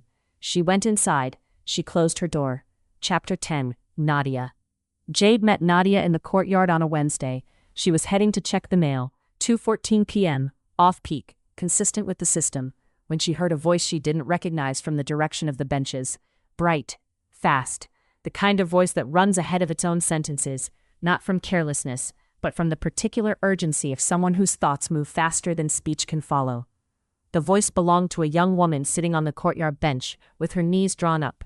Sandy hair, same shape of face as the photo on Beckett's bookshelf, same laugh, or a version of it, less settled, more nervous, a laugh that kept arriving before the sentence was finished, filling spaces. She was talking to Beckett, who was leaning against the bench's armrest with the easy posture of an older brother who had long ago learned to be furniture when furniture was what was needed. Jade slowed. She could have passed without stopping. The mailbox cluster was 10 feet past the bench. She could have walked the 10 feet, collected her mail, and returned to her apartment without entering anyone's conversation. "You're the rant lady," the young woman said. Jade stopped. Nadia was looking at her with an expression that contained approximately 6 emotions, none of which were hostility. Curiosity, primarily. Amusement, secondary. Something beneath both that Jade recognized as the particular awareness of someone who catalogs people by instinct, not judgmentally, but completely, the way an anxious person learns the room before the room learns them. "I'm Nadia," she said. "Beckett's sister. I've heard about you." "From the group chat?" Jade said. "From Beckett." Nadia pulled her knees tighter. "And the group chat, but mostly Beckett." She paused. "For what it's worth, I thought the rant was funny. The banana bread line?" She looked at her brother. "She's right. You can't bake." "I can bake one thing," Beckett said. "You can bake one thing badly," Nadia said. Beckett did not argue. He was watching his sister with the attention of someone monitoring weather, not anxious, not hovering, but aware, present to shifts. Jade noticed this, and filed it beside the lullaby, and the voice through the wall, and the way he said her name. Nadia talked fast. About the flight. Turbulent. She didn't love turbulence. She didn't love planes generally. She'd done the breathing thing the therapist suggested, and it had helped some. About the apartment. Smaller than she expected, but the fern is huge, so that's something. About the campus where she was a junior. She was majoring in social work, which she described as learning to professionally worry about people, which I was already doing for free. She laughed at her own joke. Beckett smiled. The smile was the one Jade had catalogued, the small one, the real one. Then Nadia mentioned the guitar. Casually. "The way you mention weather. He still plays for me at night. Has since I was 14. Only way I sleep when the anxiety's bad." She said it like everyone knew this. Like it was a fact as ordinary as rent or sunrise, or the way the mailbox cluster attracted small talk. Since she was 6. Every night. Through a phone, across a wall, for years. The 4 chords were not 4 chords. They were a schedule, a promise, a thing Beckett Hale had done without telling anyone, without seeking credit, without whistling about it the next morning, for more than half his sister's life. Jade felt the rant rearrange itself again. Not the words, she'd memorized those, they were fixed, but the weight. The same sentences, the same precision, landing on a target she hadn't known existed. A talentless hack auditioning for a role no one offered him. The role was brother. The audience was one. The audition was every night at midnight, and he'd been cast for 15 years. "I should let you too," Jade said. "Stay," Nadia said. "I'm not fragile. I mean, I am, technically, clinically, but I'm doing the work. Can I tell you about the breathing thing? It involves counting backward from 7, which is a weird number to count from, but it works." Jade stayed.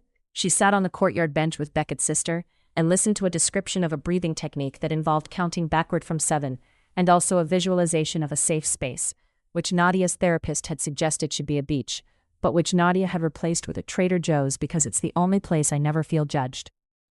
Beckett watched. He didn't say much. He was the furniture again. Present, available, not in the way. Jade watched him not say much and understood something new.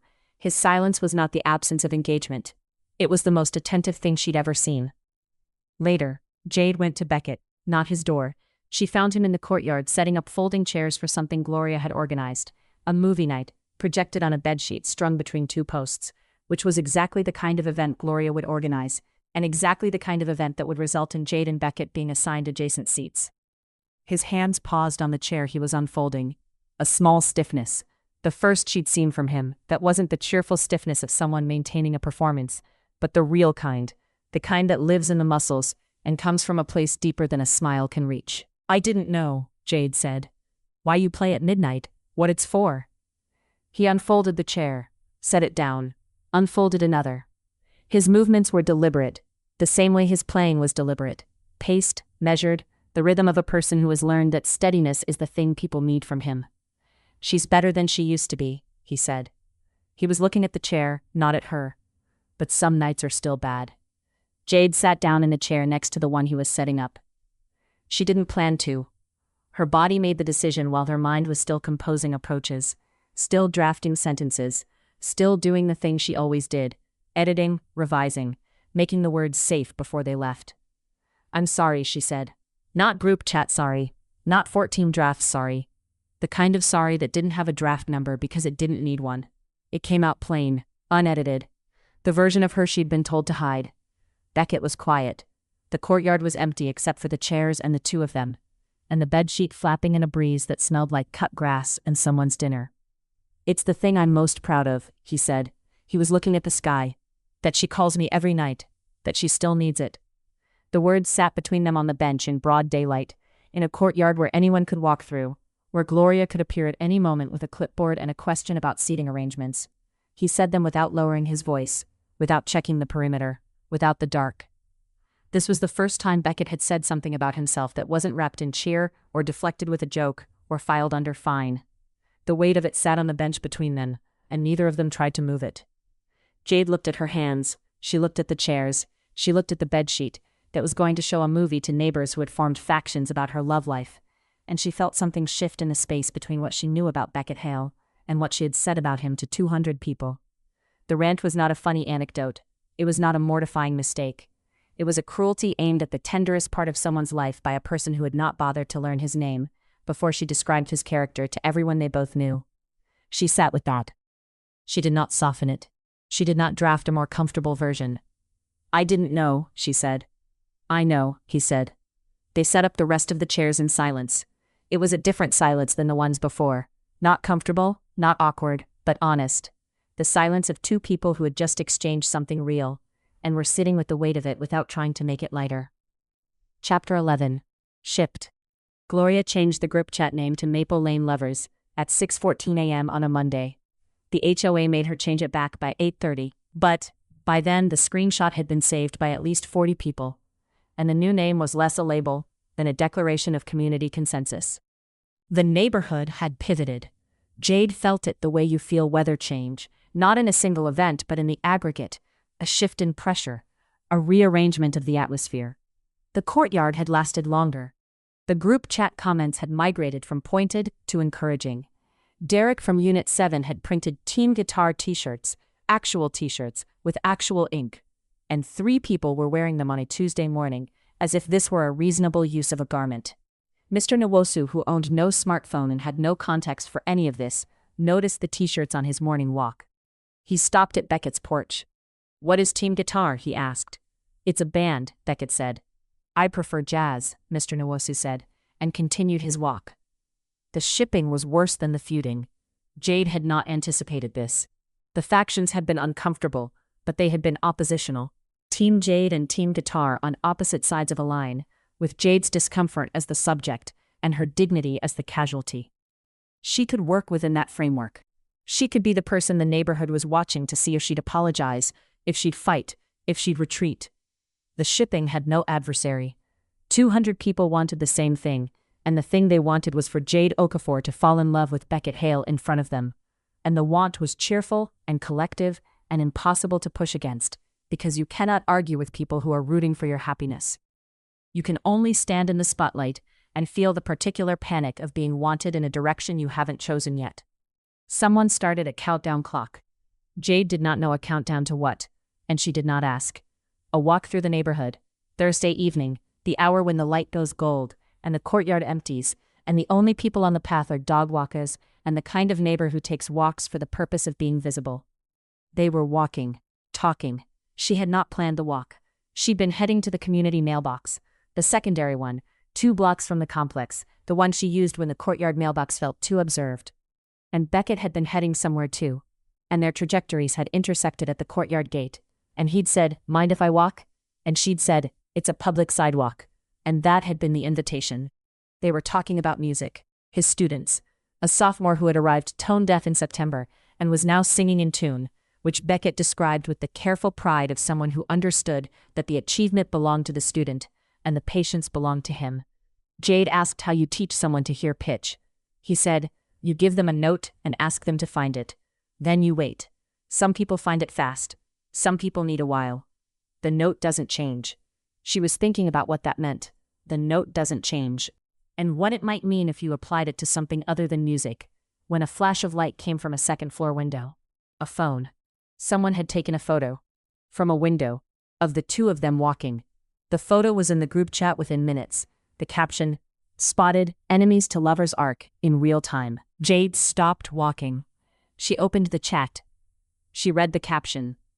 She read the 12 responses that had already accumulated beneath it. Hearts, flames, the specific emoji combination that denoted a ship in the language of the group chat, which was a language she had not consented to learn. Beckett read the chat over her shoulder. She felt him reading it, the shift of his posture, the proximity of his attention. She waited for his reaction. He read it. He put his phone in his pocket. He looked at her. Do you want to keep walking? He said. The question had a surface and a basement. On the surface, the walk. In the basement, everything. Do you want to keep going out here where someone just photographed us from a window? Do you want to continue in the direction we are heading, which is toward each other, while 200 people watch from their notifications?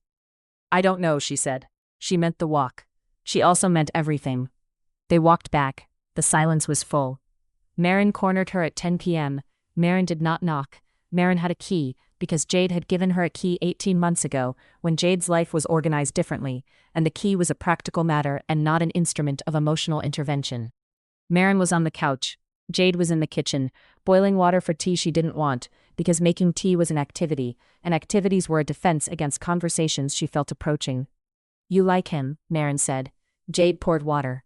The kettle was a precise instrument, temperature-controlled, gooseneck, purchased during a period when Jade had decided that pour-over coffee was a hobby and not a symptom. She poured at the correct angle and watched the water hit the tea leaves and said nothing. Jade. I don't know if what I feel is real, Jade said. Marin sat up. What does that mean? It means 200 people want me to fall for him. The group chat wants it. Gloria wants it. Derek wants it. The person who took the photo from a window wants it. She set the kettle down. How do I know if I'm feeling something or performing something? Because the neighborhood wrote a script and I'm following it. Marin looked at her for a long time. Marin had the gift, which was also a curse, of looking at people with an expression that said she saw every layer at once. The words, the fear beneath the words, the fear beneath the fear, and she held them all without flinching. That's the dumbest thing you've ever said, Marin said, and you sent a rant to 200 people. Jade picked up her tea. It was too hot to drink. She held it anyway. You don't fall for someone because a group chat tells you to, Marin said. You fall for someone because they cook you pasta at midnight and play lullabies for their sister and respond to cruelty with a thumb pointed up. The group chat didn't make you stay an extra hour in his apartment. The group chat didn't. I get it. Make you stop making guitar jokes because you heard him play a lullaby and it made you feel something you're too scared to name. The tea was too hot. Jade held it. The mug was warm against her palms, and the apartment was quiet, and Marin was right, and Marin was always right, and the rightness of it sat in Jade's chest like a stone she felt, but could not move. If I fall for him, Jade said, the neighborhood gets to claim they saw it coming. The rant becomes a meet-cute. My humiliation becomes the opening chapter of a love story someone else is narrating. They get to rewrite the worst thing I've ever done into a story they find charming. So, Jade looked at her. So what if they're right, Marin said. Would that be so terrible? That the worst thing you've ever done turned out to be the start of something good? Jade didn't answer. Marin finished her tea. Marin left. The apartment was quiet. Through the wall, nothing. No guitar, no whistling, no four chords. The silence of late evening, the silence of a man who was probably asleep in a reading chair with a book on his chest. Chapter 12. Almost. Jade heard the guitar through the wall at 11:47 p.m. Not the lullaby, something different. Slower, more uncertain, a melody that started and stopped again.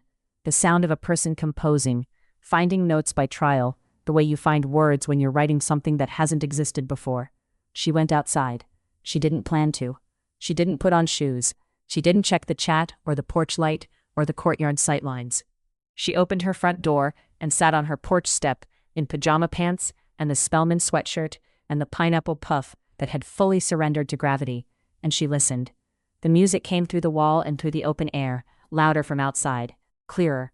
He was writing something. She heard the structure emerging, a phrase, a repetition, a variation, the patience of it, the specificity. A musician making something from nothing. The same way she made logos from blank screens, the same act of pulling shape out of empty space. She was not waiting for him. She was getting fresh air. At midnight, in pajamas, on the porch, where he would see her when he came out. She was not waiting. The guitar stopped. Through the wall, the sound of a phone being set down. The FaceTime call to Nadia, ending. Then footsteps and the creak of his front door, and Beckett was on the porch.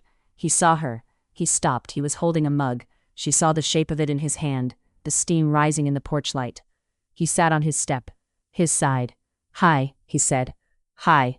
The courtyard was empty. The string lights were off. The only light was the porch light above his door, which threw a circle of warmth that reached halfway to her step and stopped.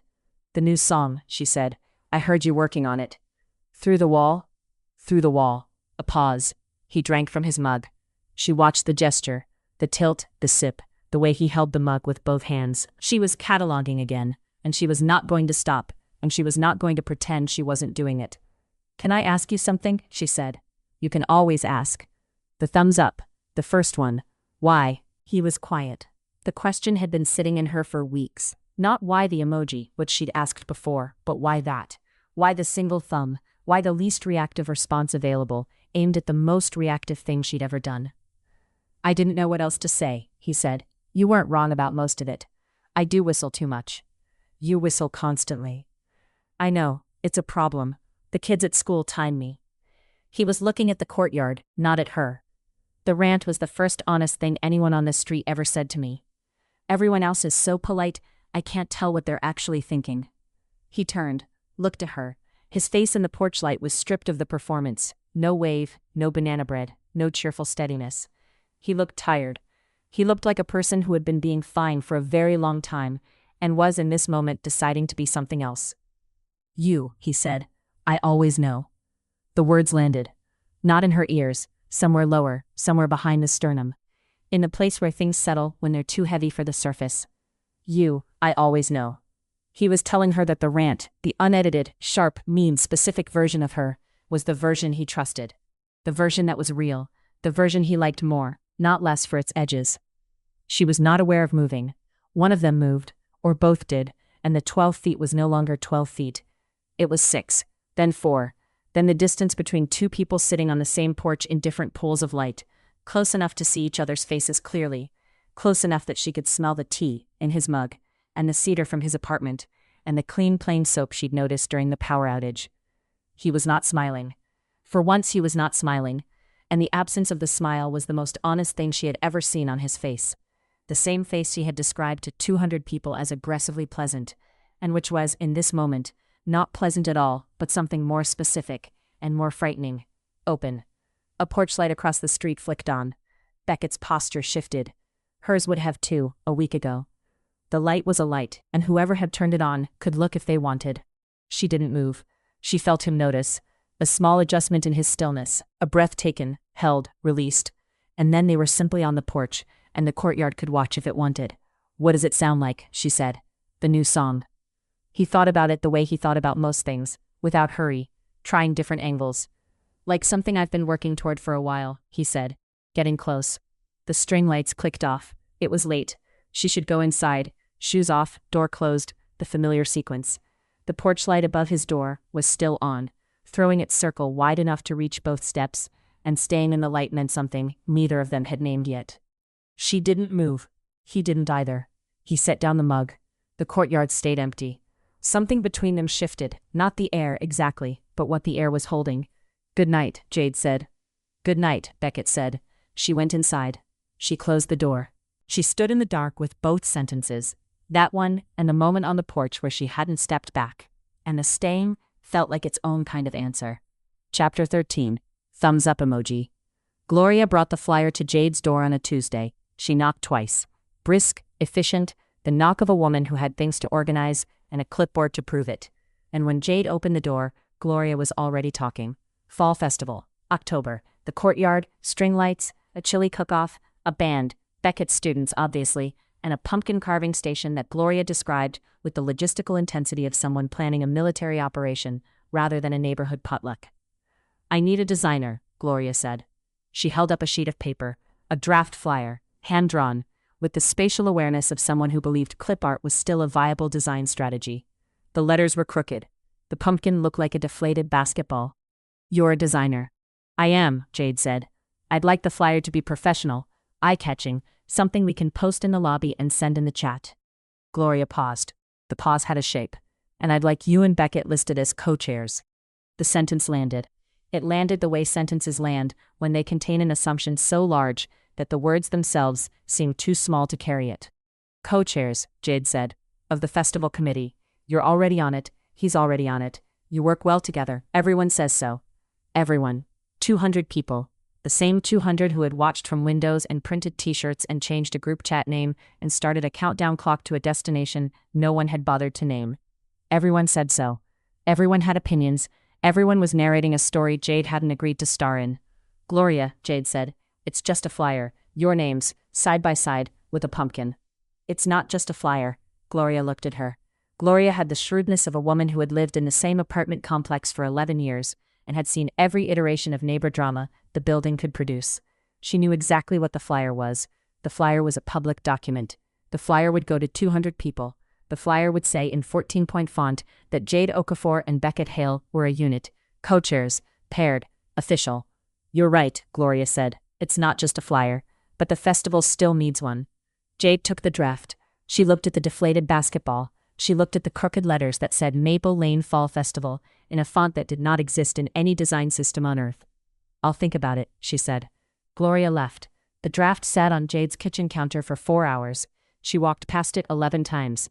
She moved it once, from the counter to the table, then back to the counter, and each time she touched it, the paper felt heavier. She was good at flyers. She could make the pumpkin look like a pumpkin, and the letters look like letters, and the whole thing look like a professional piece of community marketing that would make Gloria happy and the HOA proud. She could not put her name next to Beckett's on a document that 200 people would read and interpret and screenshot and discuss.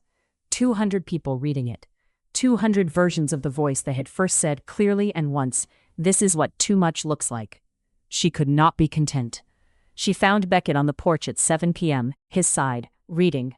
The paperback with the cracked spine, which she now recognized. She'd seen the cover during the power outage, as a battered copy of something she couldn't read from 12 feet away, and had never asked about, because asking about his book felt like asking about everything. "Can I talk to you?" she said. He looked up. The evening light caught his face, and she saw him register her expression, the set of her mouth, the angle of her shoulders, the particular stillness of a person who has rehearsed what she's about to say, and something in his eyes shifted. Not alarm, preparation. "Sure," he said. He closed the book. She sat on her step. 12 feet. The distance that had been a wall and a hallway and a question, and for one moment on this same porch, almost nothing at all. "Gloria wants me to design the Fall Festival flyer," Jade said. "She wants us listed as co-chairs." "I heard." He was watching her the way he watched Nadia, attentive, steady, reading the weather. "I can't do that." Silence. The kind that has weight. "I need to pull back," she said. She had practiced this. She had drafted it the way she drafted everything, carefully, precisely, with attention to word choice and tone. She was aware, even as she spoke, that drafting a speech to deliver to a person sitting 12 feet away was the exact behavior the rant had demonstrated, and she did it anyway, because the alternative was saying something unedited. And the last time she'd said something unedited about Beckett Hale, 200 people had read it. This is too public. The group chat, the flyer, the t-shirts, the photos from windows. I can't build something while 200 people are watching me build it. She heard the words leave her mouth, and she heard what they said, and she heard what they didn't say. They didn't say, "I don't want this." They said, "I can't want this here." Beckett heard something else. She saw it happen. The shift was small, imperceptible to anyone who hadn't spent weeks cataloging his expressions, memorizing the difference between his smiles, learning the architecture of his face. His posture didn't change. His voice didn't change. His face didn't fall. It calcified. The smile that appeared was the one she'd seen on the first day. Broad, easy, reflexive. The one that said everything is fine, and nothing is wrong, and no one needs to worry about Beckett Hale, because Beckett Hale is the person who makes things easy. The performance smile. The one that had been running since he was 16. Since the first night he picked up a guitar and played 4 chords so his sister could sleep. Since the first time someone needed him to be fine, and he became fine. So completely, that he forgot there was a version of himself that wasn't. "Sure," he said. "No problem." The words were light, buoyant. They floated between them with the weightlessness of words that are carrying something so heavy the speaker has to pretend they weigh nothing. Jade watched the performance close around him, and she recognized it because she'd been watching it for weeks, because she'd spent 4 paragraphs describing it in a rant, because she knew, the way you know your own handwriting, the way you know the sound of your own voice on a recording, that the cheerfulness was a door, and the door was closing. "Beckett, it's fine." The smile, the steady, undentable, impervious smile of a man who had spent his entire adult life being the person nobody worried about. "You're right, it's a lot. The chat, the shirts, it's a lot." He was agreeing with her. He was using her words. He was taking the speech she'd drafted and reflecting it back in a voice so accommodating, it sounded like kindness. But was, she understood now, the opposite. The withdrawal of a person who has decided he isn't worth the fight. She heard what he heard. Not, "This is too public," but "You're not worth the exposure." "That's not what I—" "Thumbs up," he said. He said it quietly, looking right at her. 2 words, not the emoji, not the gesture. The words spoken aloud, in the voice of a man who was giving her back the only response he'd ever given to her honesty. The same response she'd mocked. The same response she'd spent weeks reinterpreting. The same response that had gone from joke to kindness to something she treasured. And now it was none of those things. It was a door closing. He picked up his book. He stood. He went inside. The screen door didn't slam. It closed with the careful, measured click of a person who is never careless, who is always considerate, who makes sure even his exits are easy on the person he's leaving. Jade sat on the porch alone. The courtyard was empty. The string lights were off. The air between their doors was what it had always been, but it felt different now. Thinner, the way air feels at altitude, the way a room feels after someone has left it, and the leaving is the loudest thing that ever happened in it. She had hurt him. She had hurt him by doing the thing she was most afraid of, editing herself for safety, choosing the managed version, performing for the audience instead of saying the real thing. She had hurt him with her own wound. The rant was the unedited Jade aimed at a stranger. This speech was the edited Jade aimed at someone she cared about, and the editing was the cruelty, and the care was the thing she'd cut. Through the wall, nothing. No guitar, no whistling, no footsteps.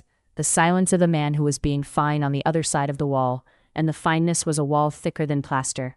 She sat on the porch until it got dark. She leaned against her door and listened to nothing through the wall, and the nothing was worse than the guitar, worse than the whistling, worse than 4 chords at midnight, because the nothing meant he'd stopped performing for her, and the performance was the only thing she'd been brave enough to accept. The flyer draft was still on her kitchen counter. The deflated basketball, the crooked letters, 2 names that were not yet side by side. She didn't design it. Chapter 14. Silence. 5 days. 5 days of 12 feet that might as well have been 12 miles. 5 days of doors opening and closing at different times, of schedules adjusted without discussion, of the particular choreography of 2 people who live in adjacent apartments and are trying not to exist at the same time. She worked. The dog walking logo was done. The greyhound, the sneakers, speed and fun finally reconciled in a vector image that she hated a little because she'd finished it in Beckett's apartment during a thunderstorm, and the memory lived in the file like metadata she couldn't delete. The group chat noticed on day 2, Derek Unit 7, 6:49 p.m. Did they break up? Gloria Tan 6:49 p.m. They were never together. Derek Unit 7, 6:50 p.m. Or Jade stopped seeing them, which amounted to the same thing. The countdown clock, whatever it had been counting toward, went offline. The group chat continued, but the energy had shifted. Less celebration, more concern. The particular hush of a neighborhood that had been watching a story unfold and had just realized the story might not end the way they'd scripted it. On day 3, Marin showed up. She didn't knock. She used the key. She brought ice cream, mint chip, a pint, 2 spoons, and she sat on the couch, and she didn't say anything. This was unusual. Marin's primary communication strategy was words, lots of them. Strategically deployed, timed for maximum impact, delivered with the precision of someone who understood that silence was a tool, and used it rarely because she had better ones. Marin not speaking was louder than Marin speaking. It was the loudest thing in the apartment. They ate ice cream in silence for 30 minutes. Jade counted. She counted the minutes the way she counted everything. By reflex, by habit, by the compulsion of a person who measures the world, because measurement is the thing she can control when everything else is falling apart. At minute 31, Marin set down her spoon. "You're not afraid of the audience," she said. Jade looked at the ice cream. Mint chip, green and brown and cold. "You're afraid of being the version of yourself that wants something this badly where people can see." The sentence sat in the room. It sat the way Beckett's sentences sat. Heavy, precise, taking up space. "Terrence said I was too much," Jade said. She hadn't planned to say this. She hadn't drafted it. It came out the way things come out when a person has been silent for 3 days and the silence has worn down the filters. "He said I had too many opinions, that I noticed too much, that I was—" She stopped. The word was a lot, and the word was accurate. And the accuracy of it was the problem. He said the real me needed to be managed. Marin's face did something Jade had never seen it do. It went still. Not angry, not sad, but still in the way of a person who is holding several responses at once and choosing very carefully which one to let out. Terrence, Marin said, was a man who confused having a personality with having a problem. Jade put down her spoon. The ice cream was melting. The room was quiet. Through the wall, nothing, still nothing. "I wrote a 4-paragraph rant about a man I'd never spoken to," Jade said. "I catalogued his schedule. I knew when he whistled and what he cooked and what his banana bread smelled like. I called him a talentless hack. I sent it to every person we both know. And Terrence was right. That's what too much looks like. That's what a lot looks like. 4 paragraphs about a stranger at midnight." Marin picked up her spoon again. She ate a bite of ice cream. She chewed it, which was wrong. You don't chew ice cream. And the wrongness of it was so specifically Marin that Jade almost smiled. The rant, Marin said, was 4 paragraphs of paying attention. You noticed everything about him. His schedule, his cooking, his music, his mood. You wrote about him with more detail than most people write about people they've known for years. She pointed the spoon at Jade. The rant wasn't the problem. The rant was a confession. You were already paying attention. You were already interested. You just didn't know it yet. Jade looked at the wall that separated her apartment from Beckett's. The wall that carried sound, guitar, whistling, footsteps, silence. The wall she had pressed her ear against and leaned her back against and listened through for weeks. "He said thumbs up," Jade said.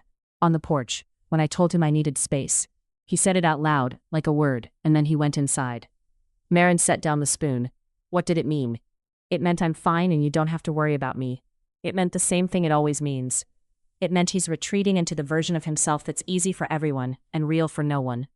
"And why did that hurt?" Jade was quiet. The answer was in her chest, in the place where Beckett's sentences lived, in the place where I always know, had settled and refused to move. "Because I don't want the easy version," she said. "I want the one who plays lullabies and names his plants and reads in a chair until he falls asleep. The one who is not fine." Marin stood up. She capped the ice cream. She put it in the freezer. She came back to the couch and sat down and looked at Jade with the expression of a best friend who has been waiting for approximately 6 weeks for this particular sentence to arrive. "Then go tell him that," Marin said. "I can't, not while 200. Stop." Marin held up a hand. "You're using the audience as a wall, the same way he uses the smile, the same way you use the drafts. You're both performing, and the performance is the thing that's keeping you apart, and the audience is just the excuse you picked." Jade didn't argue. She couldn't. The accuracy of it was surgical.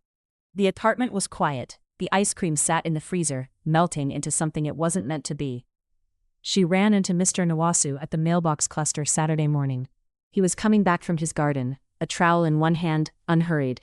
He stopped when he saw her face. "You are not yourself," he said. "I'm fine." The word tasted like something borrowed. "I argued with my wife for 47 years, he said. She had opinions about everything, and she was never wrong to have them.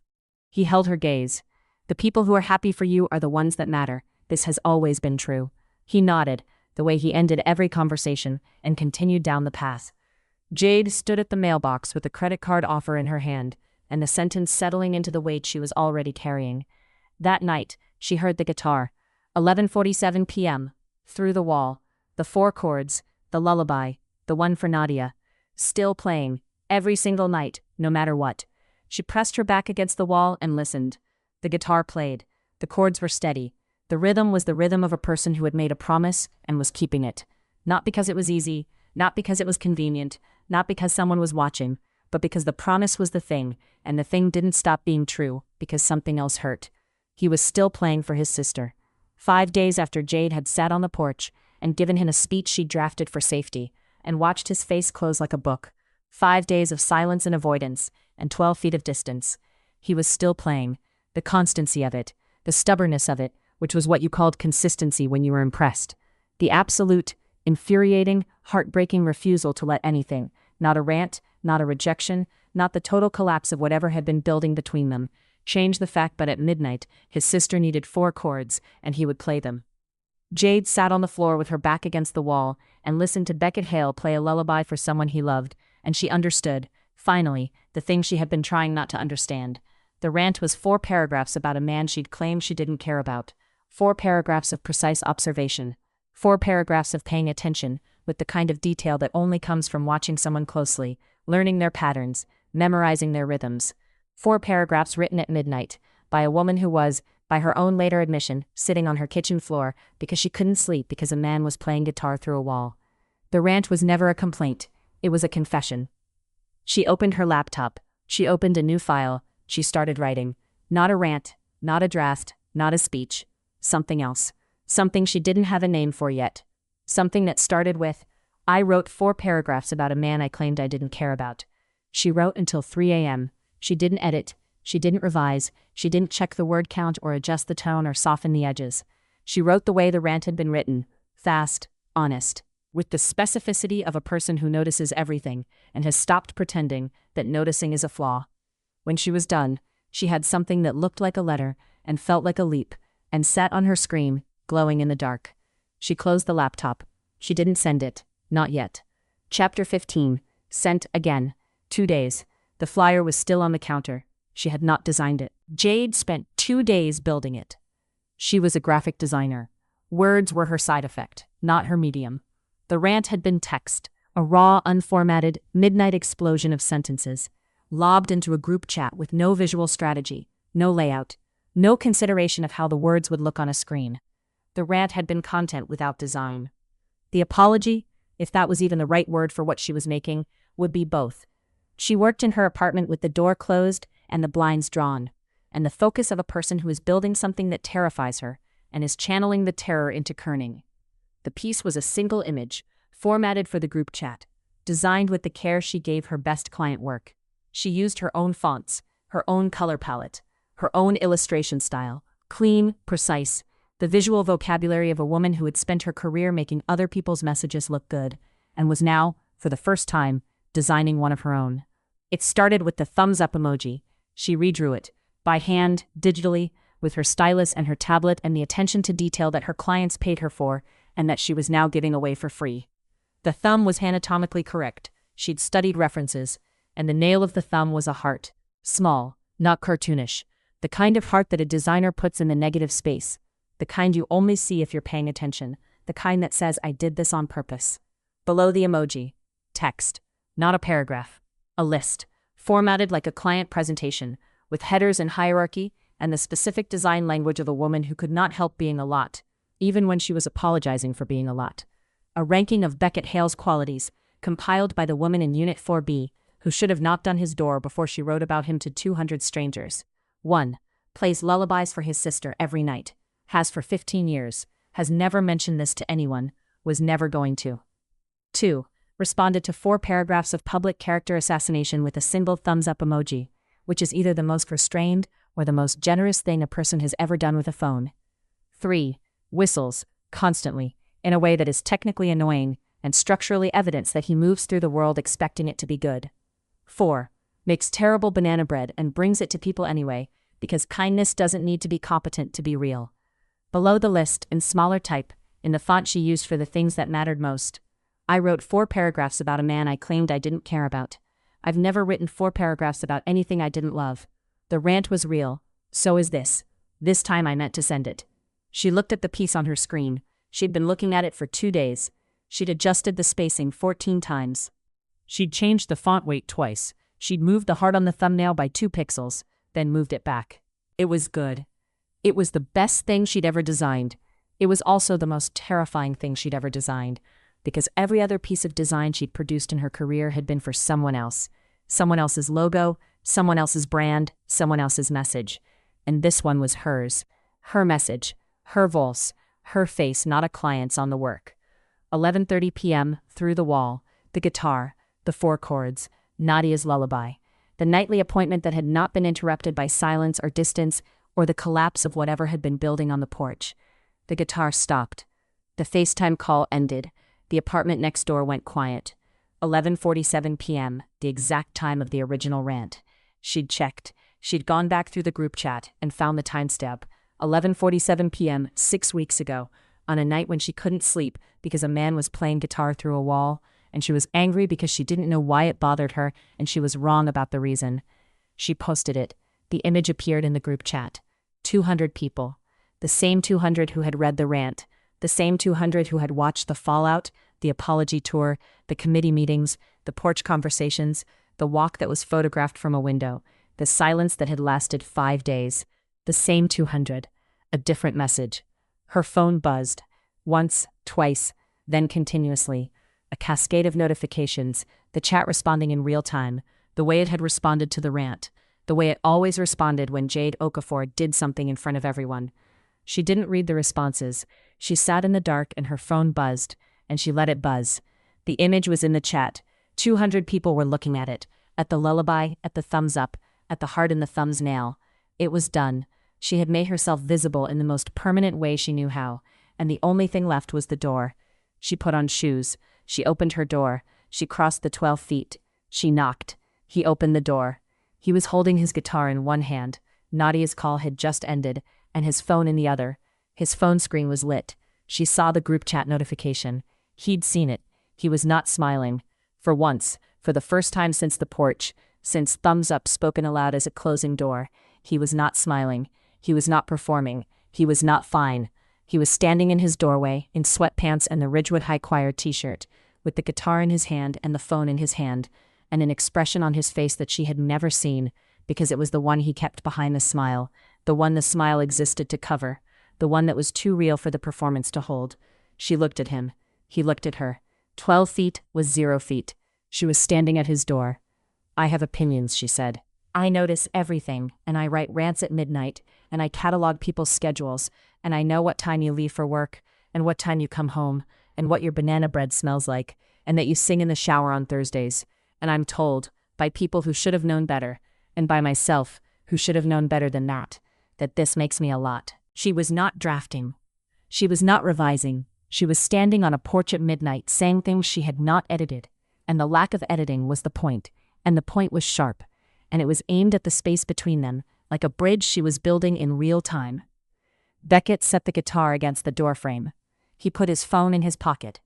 He was listening the way he listened to Nadia, completely, without interruption, without the performance of patience, but with the real thing, the kind that sits still and waits, because what's coming matters more than what's already been said.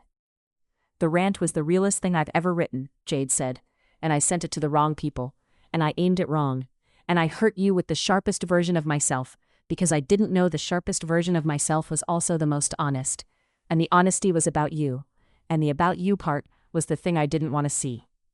His face in the porch light, the absence of the smile, the presence of something more specific and more frightening than a smile. Attention. Complete, unguarded attention. The face of a person who has been seen and is allowing it.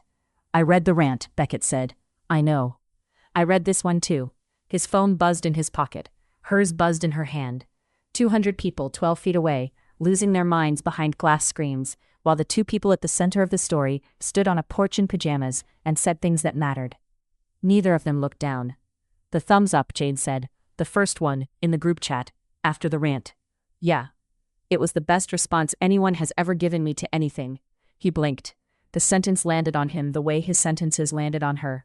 In the chest, below the surface, in the place where words go when they're too heavy for the ears alone. "It was the only honest thing I could think of," he said. "I know," she said. "That's why." The porch was quiet. The courtyard was dark. The string lights were off. Somewhere across the complex, a light was on in someone's window, and maybe they could see the porch, and maybe they couldn't, and it didn't matter. It didn't matter because Jade was standing at Beckett's door, and she was not performing and he was not performing, and the audience was the same audience it had always been, 200 people with opinions and t-shirts and countdown clocks, and for the first time since the rant, the audience was not the point. He stepped forward. She stepped forward. The 12 feet had been closing for weeks, from a wall, to a hallway, to a question, to an almost, to a silence, to this, to zero, to the absence of distance that happens when two people stop retreating at the same time. His hand came up. Her face, the side of her face where her jaw met her ear, where the pineapple puff had half collapsed, where her skin met the air, like a finish line, where the skin was warm from the inside because her blood was doing things her circulatory system had no instructions for. His palm was warm. His fingers were calloused from guitar strings and gentle in the way that calloused fingers are gentle when they're being careful, when the roughness is holding itself back, when the touch is more question than statement. She kissed him, or he kissed her, or they met in the space between their bodies, which was no space at all. And the kiss was not dramatic, and not cinematic, and not narrated by a group chat. It was a mouth against a mouth on a porch at midnight. It was soft. It was specific. His lower lip, her upper, the angle slightly off and then corrected. The correction itself more intimate than the kiss, because the correction meant they were paying attention. They were adjusting. They were doing the thing together instead of performing it. A light went on across the courtyard. Neither of them stepped back. They stayed, on the porch, on the 12 feet, in the full visibility of anyone who happened to be looking out a window at midnight. And if someone took a photo, they did not hear the shutter.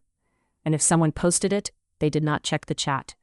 And if 200 people saw them kiss on the shared porch of Maple Lane Townhomes at 11:53 p.m. on a Tuesday, then 200 people saw something real. And the realness was the whole point. He pulled back, not far. An inch. His forehead against her forehead, his breath and her breath in the same small space between them. The banana bread is never going to get better, he said. I know, she said. And the whistling. The whistling is constant. And the plants, Rambo needs a lot of attention. I have a whole schedule. It's on my fridge. Beckett? Yeah. Stop talking. He stopped talking. She kissed him again. The second kiss was better than the first, the way second drafts are better. Less careful, more sure. The architecture of the thing established so the details could relax. His other hand came up, her waist, the small of her back.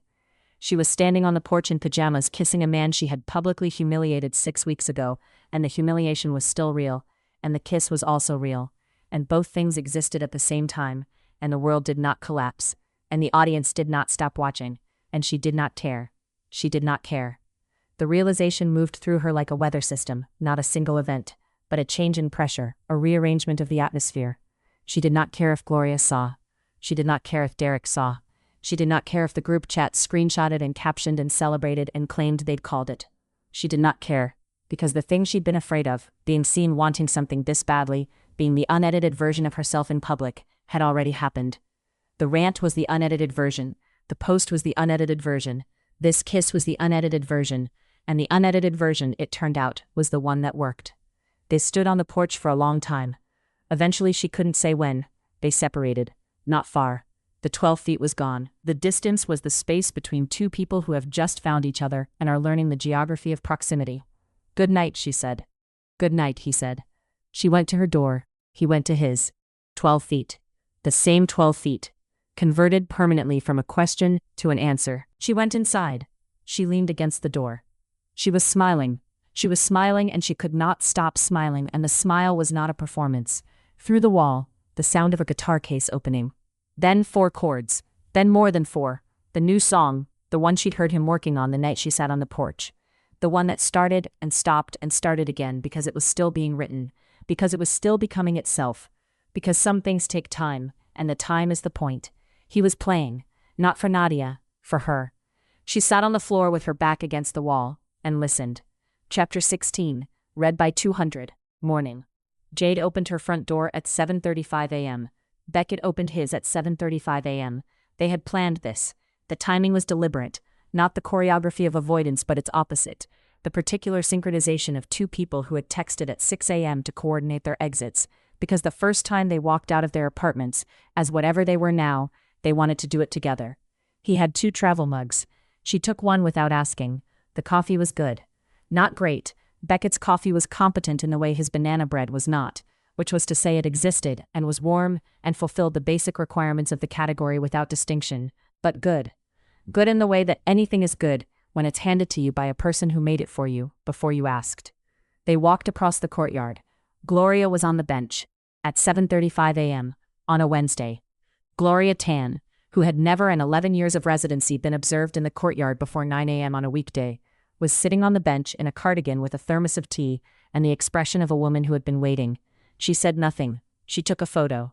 She typed something on her phone. The typing took 4 seconds.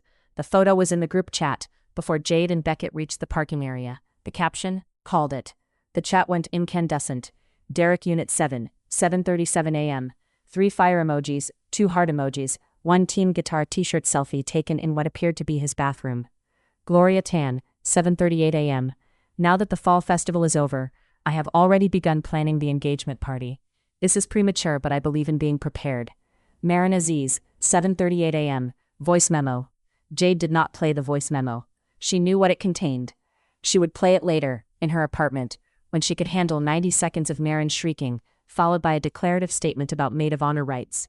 She would play it, and she would laugh, and the laugh would be the real kind, the kind that comes from being known so well that even the shrieking is a form of love. Unit 4B, 7:39 a.m. Somebody leaked the post to a local blog. Wait, multiple blogs. Derek Unit 7, 7:40 a.m. We're famous. Gloria Tan, 7:41 a.m. Everyone please remain calm. I will handle media inquiries. Jade turned her phone face down on the passenger seat of her car. The notifications continued. She felt them through the phone, through the seat, through the particular vibration frequency of 200 people responding to the thing they had been waiting for since a woman sent a rant to a group chat 6 weeks ago, and a man responded with a thumb.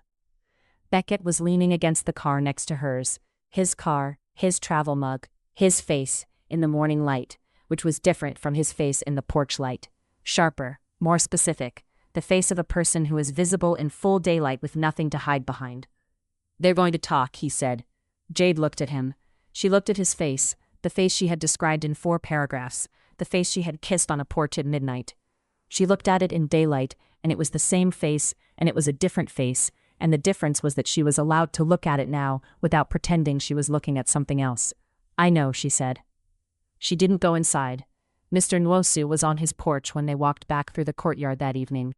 He was watering his tomato plants, the Cherokee purple, the Brandywine, the 5 others Jade couldn't distinguish, but he could, and he looked up as they passed. Good evening, he said. Good evening, Mr. Nwosu, Jade said. He looked at them.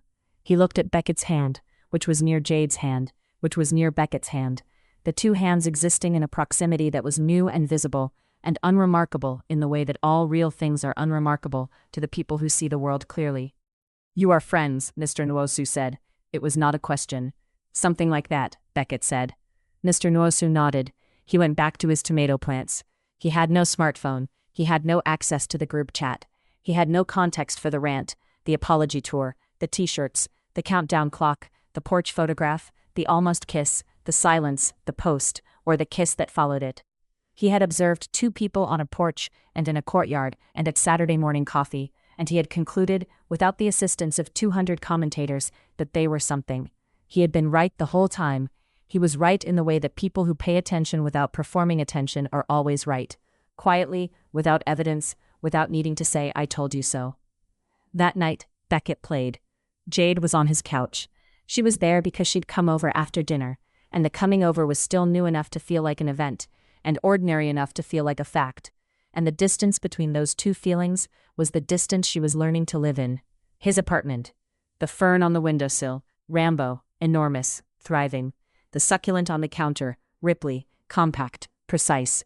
The orchid on the side table, John McClane, still dying, still holding on. Its single bloom, now less the color of exhaustion, and more the color of stubbornness, which was what you called consistency when you were rooting for it.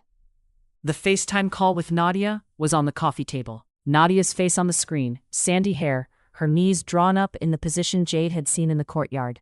She was on her couch at her apartment near campus, and she looked tired, the good kind of tired, the kind that comes from a long day that was hard but manageable. Play the lullaby first, Nadia said. Beckett played. The 4 chords. The same 4 chords from the first night Jay heard them through the wall. The same 4 chords she'd described in the rant as the output of a talentless hack. The same 4 chords that had turned out to be a 15-year promise kept, every single night by a man who never mentioned it. Nadia's eyes closed, not asleep, settling, the anxiety receding to wherever anxiety recedes to, when someone you trust is playing music for you. Not gone, never gone, but quieter, held at a distance by 4 chords and a brother's voice. The lullaby ended. Nadia opened her eyes. She looked at the screen.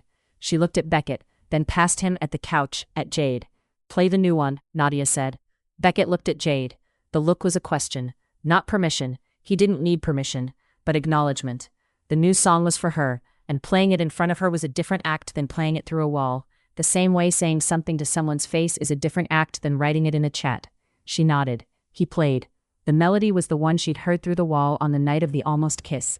The one that started and stopped and started again. The one that was being composed in real time, found by trial, built from nothing. It was finished now. The pauses were gone. The uncertainty was gone. The melody moved with the particular confidence of a thing that has found its shape and settled into it. It was not a lullaby. It was slower than a lullaby and more complex, with a structure that built and released and built again, the musical equivalent of a conversation between 2 people who are learning each other's rhythms. It was warm without being sentimental. It was precise without being cold. It sounded, Jade thought, like paying attention. Nadia fell asleep to it.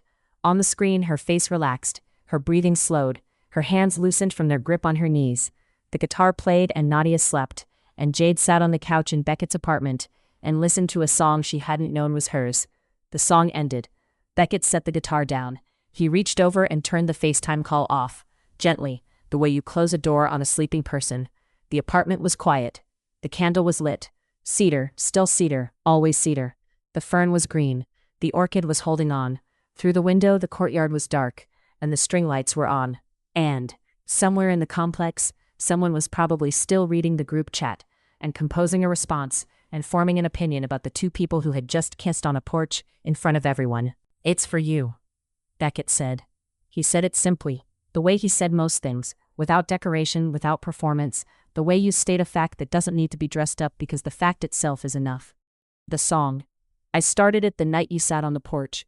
Jade looked at him. She looked at his hands on the guitar neck.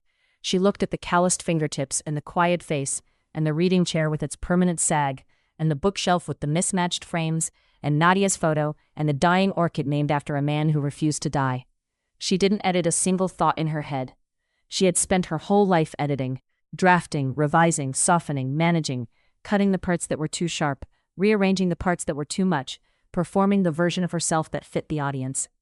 The rant had been the exception. The one time the unedited version had escaped, aimed at a stranger, sent to everyone. And it had been the truest thing she'd ever written, and it had started all of this. She was done editing. "Play it again," she said. He played it again. She listened.